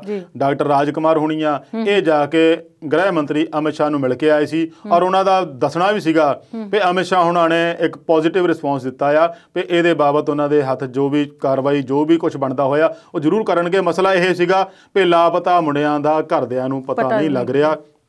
ਬਹੁਤ ਵੱਡਾ ਸੈਂਸਿਟਿਵ ਇਸ਼ੂ ਆ ਇਹ, ਜਿਨ੍ਹਾਂ ਦੇ ਘਰ ਦੇ ਨਹੀਂ ਲੱਭਦੇ, ਚਾਹੇ ਉਹ ਬੱਚੇ ਆ, ਚਾਹੇ ਕਿਸੇ ਦਾ ਹਸਬੈਂਡ ਆ, ਚਾਹੇ ਕਿਸੇ ਦਾ ਬਾਪ ਆ, ਉਹਨਾਂ ਦੇ ਘਰਦਿਆਂ ਨੂੰ ਪੁੱਛੋ ਵੀ ਇਸ ਵੇਲੇ ਕੀ ਹਾਲ ਹੋਇਆ ਹੋਊਗਾ। ਦੀਪ ਸਿੱਧੂ ਵਾਲੀ ਗੱਲ ਤੇ ਮੈਂ ਦੁਬਾਰਾ ਆਉਣਾ, ਠੀਕ ਆ, ਉਹਨੇ ਕੁਝ ਇਹੋ ਜਿਹਾ ਕੰਮ ਕਰਤਾ ਜੋ ਨਹੀਂ ਕਰਨਾ ਚਾਹੀਦਾ ਸੀਗਾ। ਦਿਸ਼ਾ ਭਟਕ ਗਏ, ਜੋਸ਼ ਸੀ ਨੌਜਵਾਨਾਂ ਦਾ, ਉਹ ਕਿਸੇ ਹੋਰ ਪਾਸੇ ਚਲੇ ਗਿਆ। ਉਹ ਜੇ ਕਾਬੂ 'ਚ ਰਹਿੰਦਾ, ਦੇਖੋ ਜੋਸ਼ ਔਰ ਹੋਸ਼ ਦੋਨੇ ਕਾਬੂ 'ਚ ਰਹਿਣ, ਫਿਰ ਹੀ ਇਹੋ ਜਿਹੇ ਵੱਡੇ ਅੰਦੋਲਨ ਤੇ ਆਪਾਂ ਜਿੱਤ ਪ੍ਰਾਪਤ ਕਰ ਸਕਦੇ ਹਾਂ। ਜੇ ਜੋਸ਼ ਕਿਤੇ ਹੋਰ ਚਲ ਜਾਏ, ਹੋਸ਼ ਕਿਤੇ ਹੋਰ ਚਲ ਜਾਏ, ਤੇ ਇਹਦਾ ਲਾਹਾ ਜਿਹੜਾ ਆ ਜਿਹਦੇ ਖਿਲਾਫ ਅੰਦੋਲਨ ਹੋ ਰਿਹਾ ਨਾ, ਉਹ ਵਾਕਈ ਚੁੱਕ ਸਕਦੀ ਆ। ਹੁਣ ਦੀਪ ਸਿੱਧੂ ਅੱਜ ਵੀ ਉਹਨੇ ਵੀਡੀਓ ਜਾਰੀ ਕੀਤੀ, ਉਹਦੇ ਵਿੱਚ ਉਹਨੇ ਫੇਰ ਕਿਹਾ ਵੀ ਮੈਂ ਕੀ ਗਲਤ ਕੀਤਾ, ਮੈਂ ਕੁਝ ਗਲਤ ਨਹੀਂ ਕੀਤਾ। ਉਹ ਆਪਣੇ ਆਪ ਨੂੰ ਸਹੀ ਠਹਿਰਾ ਰਿਹਾ ਜੋ ਕੁਝ ਕੀਤਾ, ਪਰ ਇਹਦੇ ਪਿੱਛੇ ਉਹਨੂੰ ਵੀ ਇਹ ਸੋਚਣਾ ਚਾਹੀਦਾ ਵੀ ਇਹ ਕਿਤੇ ਸਾਜ਼ਿਸ਼ ਤਾਂ ਨਹੀਂ ਸੀ। ਚਾਹੇ ਉਹ ਪਤਾ ਨਹੀਂ ਦੱਸ ਨਹੀਂ ਰਿਹਾ, ਜਾਂ ਉਹਨੂੰ ਪਤਾ ਨਹੀਂ ਇਸ ਗੱਲ ਦਾ ਲੱਗਾ ਵੀ ਉਹਦੇ ਮੋਢੇ ਤੇ ਰੱਖ ਕੇ ਕਿਸੇ ਨੇ ਚਲਵਾਈ ਤਾਂ ਨਹੀਂ, ਇਹ ਕਿਸੇ ਨੇ ਉਹਦੇ ਤੋਂ ਇਹ ਕੰਮ ਕਰਵਾਇਆ, ਜਾਂ ਇਹਦੇ ਪਿੱਛੇ ਤਾਕਤਾਂ ਕੌਣ ਸੀ, ਕਿਹੜੀ ਸ਼ਕਤੀ ਨੇ ਇਹੋ ਜਿਹਾ ਕੰਮ ਕਰਵਾਤਾ ਜਿਹੜਾ ਤੁਹਾਨੂੰ ਸੌਖੇ ਤਰੀਕਿਆਂ ਤੇ ਲਾਲ ਕਿਲੇ ਪਹੁੰਚਣ ਲਈ ਮਜਬੂਰ ਕਰ ਦਿੱਤਾ। ਇਸ ਗੱਲ ਨੂੰ ਵੀ ਦੀਪ ਸਿੱਧੂ ਨੂੰ ਸੋਚਣਾ ਪਊਗਾ ਵੀ ਐਡਾ ਵੱਡਾ ਹਜੂਮ ਲਾਲ ਕਿਲੇ ਵਿੱਚ ਪਹੁੰਚ ਕਿੱਦਾਂ ਗਿਆ, ਜਿੱਥੇ ਕਿ ਆਮ ਦਿਨਾਂ ਦੇ ਵਿੱਚ ਚਿੜੀ ਨਹੀਂ ਫਰਕ ਸਕਦੀ। 26 ਜਨਵਰੀ ਨੂੰ ਦਿੱਲੀ ਵਿੱਚ ਹਾਈ ਅਲਰਟ ਦੇ ਬਾਵਜੂਦ ਤੁਸੀਂ ਸਾਰੇ ਉੱਥੇ ਕਿੱਦਾਂ ਪਹੁੰਚ ਗਏ, ਇਹ ਵੀ ਦੀਪ ਸਿੱਧੂ ਨੂੰ ਥੋੜਾ ਜਿਹਾ ਮੰਥਨ ਕਰਨਾ ਪਊਗਾ। ਜੋ ਕੁਝ ਉਹ ਕਹਿ ਰਿਹਾ ਉਹ ਚਾਹੇ ਦੂਸ਼ਣਬਾਜ਼ੀ ਆ, ਪਰ ਇਸ ਵੇਲੇ ਦੂਸ਼ਣਬਾਜ਼ੀ ਦਾ ਸਮਾਂ ਨਹੀਂ ਹੈਗਾ। ਸਰਕਾਰ ਨੂੰ ਮੌਕਾ ਮਿਲਣਾ ਸੀ, ਸਰਕਾਰ ਮੌਕਾ ਲੱਭਦੀ ਸੀ, ਉਹ ਤੁਸੀਂ ਸਾਰਿਆਂ ਨੇ ਦੇ ਦਿੱਤਾ। ਆਪਾਂ ਕੱਲਾ ਦੀਪ ਸਿੱਧੂ ਨੂੰ ਕਹੀਏ ਤਾਂ ਵੀ ਗਲਤ ਹੋਊਗਾ, ਪਰ ਸਾਰਿਆਂ ਨੇ ਉਹ ਮੌਕਾ ਦੇ ਦਿੱਤਾ। ਇੱਕ ਦੂਜੇ ਦੇ ਦੂਸ਼ਣਬਾਜ਼ੀ ਦੇ ਕੇ ਉਹਨੂੰ ਹੋਰ ਮੌਕਾ ਦੇ ਰਹੇ ਆ। ਤੁਸੀਂ ਇੱਕ ਦੂਜੇ ਦੀਆਂ ਕਮਜ਼ੋਰੀਆਂ ਦੱਸ ਰਹੇ ਆ, ਉਹ ਕਮਜ਼ੋਰੀਆਂ ਲੱਭਦੀ ਆ। ਸਰਕਾਰ ਨੇ, ਪੁਲਿਸ ਨੇ ਤੁਹਾਡੀਆਂ ਕਮਜ਼ੋਰੀਆਂ ਉਹਨਾਂ ਨੂੰ ਉਦਾਂ ਨਹੀਂ ਲੱਭਣੀਆਂ, ਤੁਹਾਡੇ ਦੱਸਿਆਂ ਤੇ ਲੱਭਣੀਆਂ। ਤੁਸੀਂ ਕੁਝ ਹੋਰ ਦੱਸਦੇ ਉਹਨਾਂ ਬਾਰੇ, ਕਿਸਾਨ ਆਗੂ ਤੁਹਾਡੇ ਬਾਰੇ ਕੁਝ ਹੋਰ ਦੱਸ ਦੇਣਗੇ। ਨੁਕਸਾਨ ਕਿਹਦਾ? ਨੁਕਸਾਨ ਸਾਰੇ ਕਿਸਾਨ ਅੰਦੋਲਨ ਦਾ ਹੋਊਗਾ। ਸਰਕਾਰ ਪੂਰਾ ਫਾਇਦਾ ਉਠਾਊਗੀ। ਸੋ ਉਹਨੂੰ ਵੀ ਮੈਂ ਤਾਂ ਜੇ ਐਡਵਾਈਸ ਦੇਣੀ ਹੁੰਦੀ ਆ, ਸੁਝਾਅ ਦੇਣਾ ਹੁੰਦਾ, ਜੇ ਚੰਗੀ ਗੱਲ ਆ ਤੇ ਇਹੋ ਜਿਹੇ ਵੀਡੀਓ ਨਾ ਹੀ ਜਾਰੀ ਕਰਿਆ ਕਰੇ। ਠੀਕ ਹੈ, ਲੱਖੇ ਸਿਧਾਣੇ ਦਾ ਨਾਂ ਵੀ ਆਇਆ ਸੀ, ਪਰ ਉਹ ਬੋਲਿਆ ਨਹੀਂ। ਉਸ ਤੋਂ ਬਾਅਦ ਲੱਖੇ ਸਿਧਾਣੇ ਨੂੰ ਵੀ ਬੋਲਿਆ ਗਿਆ ਬਹੁਤ ਕੁਛ, ਉਹਦੇ ਬਾਅਦ ਉਹਦਾ ਬੋਲ ਕੋਈ ਨਹੀਂ ਸੁਣਿਆ। ਦੋਨਾਂ ਨੂੰ ਇਕੱਠੇ ਕਿਹਾ ਗਿਆ ਸੀਗਾ, ਪਰ ਉਹਨੇ ਕੋਈ ਜਵਾਬ ਨਹੀਂ ਦਿੱਤਾ। ਇਹ ਤੋਂ ਬਿਹਤਰ ਇਹੀ ਆ ਵੀ ਆਪਾਂ ਬੋਲਣ ਲੱਗੇ, ਤੋਲਣ ਲੱਗੇ, ਸੋਚ ਲਿਆ ਕਰੀਏ ਚੰਗਾ ਆ। ਇਹ ਕਿਸਾਨੀ ਘੋਲ ਸਿਰਫ ਦੀਪ ਸਿੱਧੂ ਦਾ ਨਹੀਂ, ਕਿਸਾਨੀ ਘੋਲ ਕੱਲਾ ਬਲਵੀਰ ਸਿੰਘ ਰਾਜੇਵਾਲ ਦਾ ਨਹੀਂ ਜਾਂ 30 ਕਿਸਾਨ ਜਥੇਬੰਦੀਆਂ ਦੇ ਆਗੂਆਂ ਦਾ ਨਹੀਂ ਹੈਗਾ। ਇਹ ਆਪਣੀ ਪੀੜ੍ਹੀ ਆ, ਉਹ ਤਾਂ ਹੰਢਾ ਚੁੱਕੇ ਆ, ਉਹਨਾਂ ਦੀ ਉਮਰਾਂ ਲੰਘ ਗਈਆਂ, ਉਹ ਪਤਾ ਨਹੀਂ ਹੋਰ ਕਿੰਨਾ ਸਮਾਂ ਹੈਗੇ ਸਾਡੇ ਕੋਲ, ਕਿੰਨਾ ਨਹੀਂ ਹੈਗੇ। ਸਾਡੀਆਂ ਨਸਲਾਂ ਫਸਲਾਂ ਆਉਣੀਆਂ ਮੋਰੇ, ਆਪਣੇ ਭਵਿੱਖ ਜਿਹੜਾ ਆਪਣੇ ਬੱਚਿਆਂ ਦਾ ਆ, ਗਾਂ ਪੀੜ੍ਹੀਆਂ ਚੱਲਣੀਆਂ, ਉਹਨਾਂ ਲਈ ਮੁਸ਼ਕਲਾਂ ਦਾ ਜਿਹੜਾ ਰਾਹ ਆ ਉਹ ਖਰਾਬ ਨਾ ਕਰੋ ਸਰਕਾਰ ਨੂੰ ਮੌਕਾ ਦੇ ਕੇ, ਸਗੋਂ ਉਹਨੂੰ ਹੋਰ ਸੌਖਿਆਂ ਕਰੋ ਵੀ ਆਪਾਂ ਇਸ ਅੰਦੋਲਨ ਨੂੰ ਜਿੱਤਣਾ ਕਿਵੇਂ ਆ। ਇਸ ਦੂਸ਼ਣਬਾਜ਼ੀ ਤੋਂ ਜਿੰਨਾ ਬਚਿਆ ਜਾਵੇ ਚੰਗਾ ਆ। ਪੁਲਿਸ ਨੇ ਤਾਂ ਹੁਣ ਚਲੋ ਦਿੱਲੀ ਹਿੰਸਾ ਦੇ ਮਾਮਲੇ 'ਚ ਕਾਰਵਾਈ ਕਰਨੀ ਆ। ਦਿੱਲੀ ਹਾਈ ਕੋਰਟ 'ਚ ਪਟੀਸ਼ਨ ਪਾਈ ਗਈ ਸੀ ਵੀ ਉਹਨਾਂ ਬੰਦਿਆਂ ਦੀ ਰਿਹਾਈ ਕਰੋ, ਉਹਨੇ ਵੀ ਨਾ ਕਰ ਦਿੱਤੀ ਵੀ ਇਹ ਮਾਮਲਾ ਦਿੱਲੀ ਪੁਲਿਸ ਆ, ਉਹ ਕਾਰਵਾਈ ਆਪਣੇ ਹਿਸਾਬ ਨਾਲ ਕਰ ਸਕਦੀ ਆ, ਉਹਨੂੰ ਪੂਰੀ ਖੋਲਿਆ। ਸੁਪਰੀਮ ਕੋਰਟ 'ਚ ਵੀ ਸੁਣਵਾਈ ਸੀਗੀ ਇਹਦੇ ਬਾਬਤ ਹੀ, ਉਹਨੇ ਵੀ ਨਾ ਕਰ ਦਿੱਤਾ ਵੀ ਸਰਕਾਰ ਤੇ ਪੁਲਿਸ ਦਾ ਮਾਮਲਾ ਆ। ਸੋ ਕੁੱਲ ਮਿਲਾ ਕੇ ਹੁਣ ਦੇਖਿਆ ਜਾਵੇ ਤਾਂ ਦਿੱਲੀ ਪੁਲਿਸ ਦੇ ਉੱਤੇ ਆ ਕੇ ਸਾਰਾ ਕੁਝ ਟਿਕ ਗਿਆ ਆ। ਉਹ ਕਿਵੇਂ ਲੈਂਦੀ ਆ, ਪੇਸ਼ ਵੀ ਕਰ ਚੁੱਕੇ ਆ ਅਦਾਲਤਾਂ ਦੇ ਵਿੱਚ, ਉਹਨਾਂ ਦਾ ਗਾਹਾਂ ਜੇਲ੍ਹ ਵੀ ਭੇਜਿਆ ਜਾ ਚੁੱਕਾ ਆ। ਜੇਲ੍ਹਾਂ ਦੇ ਵਿੱਚ ਆਪਣੇ ਬੰਦਿਆਂ ਨੇ, ਦਿੱਲੀ ਕਮੇਟੀ ਨੇ ਉੱਥੇ ਉਹਨਾਂ ਦੀ ਜੋ ਵੀ ਬਣਦਾ ਸਮਾਨ ਸਹਾਇਤਾ ਵਗੈਰਾ, ਕੱਪੜੇ ਕੁਪੜੇ ਪਹੁੰਚਾਉਣੇ ਸ਼ੁਰੂ ਕਰ ਦਿੱਤੇ ਆ। ਪਰ ਜੋ ਕੁਝ ਹੋਇਆ ਮੈਂ ਫੇਰ ਕਹੂੰਗਾ ਉਹ ਹੋਣਾ ਨਹੀਂ ਚਾਹੀਦਾ ਸੀਗਾ ਜੀ। ਤੇ ਇਸ ਵੇਲੇ ਸੰਸਦ ਦੀ ਗੱਲ ਕਰੀਏ ਤੇ ਸੰਸਦ ਦਾ ਬਜਟ ਸੈਸ਼ਨ ਚੱਲ ਰਿਹਾ ਜੀ, ਤੇ ਹੰਗਾਮਾ ਹੈ, ਕਿਸਾਨੀ ਅੰਦੋਲਨ ਦੀ ਗੂੰਜ ਹੈ, ਤੇ ਉਤੋਂ ਖੇਤੀ ਮੰਤਰੀ ਕਹਿੰਦੇ ਅੰਦਰ ਸੰਸਦ ਦੇ ਤੇ ਬਾਹਰ ਅਸੀਂ ਕਿਸਾਨਾਂ ਦੇ ਨਾਲ ਆ। ਤੇ ਕਾਰਵਾਈ ਚੱਲ ਕੀ ਰਹੀ ਹੈ ਅਸਲ ਦੇ ਵਿੱਚ? ਖੇਤੀ ਮੰਤਰੀ ਤਾਂ ਬਹੁਤ ਚਿਰ ਦੇ ਕਹੀ ਜਾਂਦੇ ਜੀ ਹਮ ਗੱਲਬਾਤ ਕੇ ਲਈ ਤਿਆਰ ਹੈ, ਸਕਾਰਾਤਮਕ ਮਾਹੌਲ ਮੇਂ ਬਾਤ ਹੋਗੀ। ਜਦੋਂ ਗੱਲਬਾਤ ਹੁੰਦੀ ਹੈ ਇੱਕ ਦਿਨ ਪਹਿਲਾਂ ਕਹਿ ਦਿੰਦੇ ਆ ਕਾਨੂੰਨ ਵਾਪਸ ਨਹੀਂ ਹੋਣਗੇ, ਤਾਂ ਫਿਰ ਉਸ ਕੀ ਦਰਸਾਉਣਾ ਚਾਹੁੰਦੇ ਆ? ਪਹਿਲਾਂ ਤਾਂ ਉਹਨੂੰ ਮਾਹੌਲ ਸਿਰਜਣਾ ਚਾਹੀਦਾ ਇਸ ਤਰੀਕੇ ਨਾਲ ਗੱਲਬਾਤ ਲਈ। ਤੁਸੀਂ ਗੱਲ ਤਾਂ ਉੱਥੇ ਆ ਜਾਂਦੀ ਨਾ, ਨੀਅਤ ਸਾਫ਼ ਹੋਵੇ ਫੇਰ ਹੀ ਗੱਲਬਾਤ ਦਾ ਕੋਈ ਸਾਰਥਕ ਨਤੀਜਾ ਨਿਕਲੇ। ਹੁਣ ਇੱਕ ਪਾਸੇ ਤੁਸੀਂ ਫੋਨ ਕਾਲ ਦੀ ਗੱਲ ਕਰ ਰਹੇ ਆ, ਦੂਜੇ ਪਾਸੇ ਕਿਸਾਨ ਕਹਿੰਦੇ ਨੰਬਰ ਹੀ ਦੇ ਦਿਓ ਅਸੀਂ ਫੋਨ ਕਰ ਲਾਂਗੇ, ਤੇ ਤੀਜੇ ਪਾਸੇ ਤੁਸੀਂ ਐਡੀਆਂ ਖਾਈਆਂ ਪੁੱਟਣ ਡੇ, ਸੂੜਾਂ ਲਾਉਣ ਡੇ ਆ, ਬੈਰੀਕੇਡਿੰਗ ਕਰ ਰਹੇ ਆ, ਤੇ ਉਹ ਕਿੱਥੋਂ ਟੱਪ ਕੇ ਆ ਜਾਣਗੇ ਤੁਹਾਡੇ ਕੋਲ ਗੱਲਬਾਤ ਲਈ? ਪਤਾ ਨਹੀਂ ਕਿੱਦਾਂ ਲੈ ਜਾਣਗੇ। ਇਹ ਇਹਨਾਂ ਦੀ ਵੱਖਰੀ ਗੱਲ ਹੈ, ਜਹਾਜ਼ ਵੀ ਹੈਗੇ ਇਹਨਾਂ ਕੋਲ, ਲੈ ਜਾਣਗੇ ਚੱਕ ਕੇ ਉੱਥੋਂ। ਪਰ ਤੁਸੀਂ ਉਹਨਾਂ ਨੂੰ ਉੜੀਕੇ ਉਡਾ ਕੇ ਉਹਨਾਂ ਦਾ ਆਉਣਾ ਦਿੱਲੀ ਨੂੰ ਬੰਦ ਕਰ ਰਹੇ ਆ, ਤੇ ਦੂਜੇ ਪਾਸੇ ਗੱਲਬਾਤ ਲਈ ਵੀ ਕਹਿ ਰਹੇ ਆ। ਹੁਣ ਸੰਸਦ ਦੇ ਵਿੱਚ ਵੀ ਰੌਲਾ ਇਸੇ ਗੱਲ ਦਾ ਪੈ ਰਿਹਾ, ਵਿਰੋਧੀ ਧਿਰ ਦੀ ਪੂਰੀ ਤਰ੍ਹਾਂ ਮੰਗਿਆ ਵੀ ਇਹਨੂੰ ਜਿਸ ਤਰੀਕੇ ਨਾਲ ਸੰਸਦ ਦਾ ਇਜਲਾਸ ਚੱਲ ਰਿਹਾ ਇਹਦੇ ਵਿੱਚ ਹੀ ਲਿਆ ਕੇ ਬਿੱਲ ਪੇਸ਼ ਕਰਕੇ ਉਹਨਾਂ ਕਾਨੂੰਨਾਂ ਨੂੰ ਰੱਦ ਕੀਤਾ ਜਾਵੇ। ਉਹਨਾਂ ਨੇ ਫਿਰ ਇਹਦੇ ਵਿੱਚ ਰਾਜ ਸਭਾ ਦੇ ਵਿੱਚ ਚਰਚਾ ਦੀ ਮੰਗ ਕੀਤੀ ਸੀਗੀ, ਕਿਉਂਕਿ ਰਾਸ਼ਟਰਪਤੀ ਦਾ ਭਾਸ਼ਣ ਜਦੋਂ ਹੁੰਦਾ ਆ ਤੇ ਉਹਦੇ ਉੱਤੇ ਧੰਨਵਾਦ ਦਾ ਮਤਾ ਪੇਸ਼ ਕਰਕੇ ਉਹਦੇ ਉੱਤੇ ਚਰਚਾ ਹੁੰਦੀ, ਬਹਿਸ ਹੁੰਦੀ ਆ। ਸਰਕਾਰ ਚਾਹੁੰਦੀ ਆ ਵੀ ਉਹ ਧੰਨਵਾਦ ਦੇ ਮਤੇ ਦੇ ਪਹਿਲਾਂ ਬਹਿਸ ਹੋਵੇ, ਕਿਉਂਕਿ ਉਹਨਾਂ ਲਈ ਕਿਸਾਨੀ ਮੁੱਦਾ ਕੋਈ ਬਹੁਤਾ ਵੱਡਾ ਨਹੀਂ ਹੈਗਾ, ਉਹਨਾਂ ਨੇ ਤਾਂ ਆਪਣੀ ਕਾਰਵਾਈ ਪੂਰੀ ਕਰਨੀ ਆ। ਤੇ ਵਿਰੋਧੀ ਧਿਰ ਦਾ ਸਾਰਿਆਂ ਦਾ ਮੰਨਣਾ, ਸਾਰਿਆਂ ਦਾ ਕਹਿਣਾ ਇਹੀ ਆ ਵੀ ਉਸ ਧੰਨਵਾਦ ਦੇ ਮਤੇ ਤੋਂ ਪਹਿਲਾਂ ਕਿਸਾਨੀ ਮੁੱਦੇ ਤੇ ਚਰਚਾ ਹੋਵੇ। ਇਹਨਾਂ ਨੇ ਮੰਗਿਆ ਸੀ 5 ਘੰਟੇ ਦਾ ਸਮਾਂ, ਸਰਕਾਰ ਨੇ 15 ਘੰਟੇ ਵੀ ਦੇ ਦਿੱਤਾ। ਉਹ ਕਹਿੰਦੇ ਨਿਕਲਣਾ ਕੀ, ਕਾਨੂੰਨ ਤਾਂ ਅਸੀਂ ਵਾਪਸ ਨਹੀਂ ਲੈਣਾ, ਚਾਹੇ 15 ਘੰਟੇ ਬੋਲ ਲਓ, ਚਾਹੇ 20 ਘੰਟੇ ਬੋਲ ਲਓ। ਸਹਿਮਤੀ ਵੀ ਹੋ ਗਈ ਆ, ਵਿਰੋਧੀ ਧਿਰਾਂ ਨੇ ਮੰਨ ਵੀ ਲਗਾਈਆਂ ਆ ਇਸ ਚਰਚਾ ਦੇ ਵਿੱਚ 15 ਘੰਟੇ ਚੱਲੂਗੀ ਚਰਚਾ। ਨਿਕਲੂਗਾ ਕੀ ਉਹ ਆਉਂਦੇ ਦਿਨਾਂ 'ਚ ਦੇਖਾਂਗੇ ਕੀ ਨਿਕਲਦਾ ਕੀ ਨਹੀਂ ਨਿਕਲਦਾ। ਪਰ ਇਹਦੇ ਵਿੱਚ ਆਮ ਆਦਮੀ ਪਾਰਟੀ ਦੇ 3 ਜਿਹੜੇ ਰਾਜ ਸਭਾ ਮੈਂਬਰ ਸੀਗੇ ਉਹ ਅੱਜ ਦੀ ਕਾਰਵਾਈ ਦੇ ਵਿੱਚ ਵੀ ਰੌਲਾ ਰੱਪਾ ਪਾਉਂਦੇ ਸੀ। ਉਹਨਾਂ ਨੇ ਹੰਗਾਮਾ ਕੀਤਾ, ਉੱਥੇ ਵਿਰੋਧ ਪ੍ਰਦਰਸ਼ਨ ਕੀਤਾ, ਉਹਨਾਂ ਨੂੰ ਮਾਰਸ਼ਲਾਂ ਦੇ ਰਾਹੀਂ 3 ਨੂੰ ਬਾਹਰ ਕੱਢ ਦਿੱਤਾ। ਹੁਣ ਜਦੋਂ ਤੁਸੀਂ ਇਹ ਤੋਮਰ ਦੀ ਗੱਲ ਕੀਤੀ ਆ, ਇਹ ਬੀਤੇ ਦਿਨ ਲੋਕ ਸਭਾ ਦੇ ਵਿੱਚ ਉਹਨਾਂ ਨੇ ਕਿਹਾ ਸੀ ਵੀ ਅਸੀਂ ਸੰਸਦ ਦੇ ਵਿੱਚ ਵੀ ਗੱਲਬਾਤ ਲਈ ਤਿਆਰ ਆ, ਬਾਹਰ ਵੀ ਗੱਲਬਾਤ ਲਈ ਤਿਆਰ ਆ, ਨਵੀਂ ਤਰੀਕ ਦਾ ਐਲਾਨ ਕੋਈ ਨਹੀਂ ਦੇ ਰਹੇ। ਉਹ ਸਰਕਾਰ ਕਿਸਾਨਾਂ ਤੇ ਸੁੱਟ ਦਿੱਤਾ ਵੀ ਤੁਸੀਂ ਸਾਡੀ ਤਜਵੀਜ਼ ਨੂੰ ਫੇਰ ਵਿਚਾਰ ਲਓ, ਤੇ ਅੰਦਰ ਬਾਹਰ ਦੀ ਗੱਲਬਾਤ ਜ਼ਰੂਰ ਦੱਸ ਰਹੇ ਆ। ਉਸੇ ਗੱਲਬਾਤ ਨੂੰ ਗਾਹਾਂ ਤੋਰਦੇ ਆ। ਰਾਜ ਸਭਾ ਦੇ ਵਿੱਚ ਸਰਕਾਰ ਜਿਹੜੀ ਆ ਉਹ ਕਿਸਾਨਾਂ ਦੇ ਮੁੱਦੇ ਤੇ ਚਰਚਾ ਕਰਨ ਨੂੰ ਤਿਆਰ ਹੋ ਗਈ ਆ। ਉਹਦੇ ਵਿੱਚ ਉਹਨਾਂ ਨੇ ਸਮਾਂ 15 ਘੰਟੇ ਦਾ ਬਹੁਤ ਲੰਬਾ ਸਮਾਂ ਰੱਖਿਆ। ਪਲੱਸ ਜਦੋਂ ਹੁਣ ਵਿਰੋਧੀ ਧਿਰ ਦੇ ਜਿਹਦੇ ਵਿੱਚ ਦੇਖਿਆ ਜਾਵੇ ਤਾਂ ਗੁਲਾਮ ਨਬੀ ਆਜ਼ਾਦ ਨੇ ਵੀ ਸਹਿਮਤੀ ਦਿੱਤੀ ਆ ਵੀ ਅਸੀਂ ਇਹਦੇ ਬਾਰੇ ਗੱਲਬਾਤ ਕਰਾਂਗੇ, ਗੱਲਬਾਤ ਕਰਕੇ ਹੀ ਹੱਲ ਨਿਕਲਦਾ ਹੁੰਦਾ। ਪਰ ਸਰਕਾਰ ਨੇ ਪਿਛਲੀ ਗੱਲਬਾਤ ਤੋਂ ਬਾਅਦ ਇਹ ਗੱਲਬਾਤ ਹੀ ਤੋੜਤੀ। ਤੇ ਮੈਂ ਉਹ ਪਹਿਲਾਂ ਵੀ ਦੱਸਿਆ ਵੀ ਖਾਈ ਜਿਹੜੀ ਆ ਉਹ ਹੋਰ ਡੂੰਘੀ ਕਰਦੇ ਜਾ ਰਹੇ ਆ। ਇਹਦੇ ਵਿੱਚ ਇਹਨਾਂ ਨੂੰ ਮੁਹੱਬਤ ਦਾ, ਸਹਿਜਤਾ ਦਾ ਇੱਕ ਵਧੀਆ ਕਿਸਮ ਦਾ ਪੁਲ ਜ਼ਰੂਰ ਬਣਾਉਣ।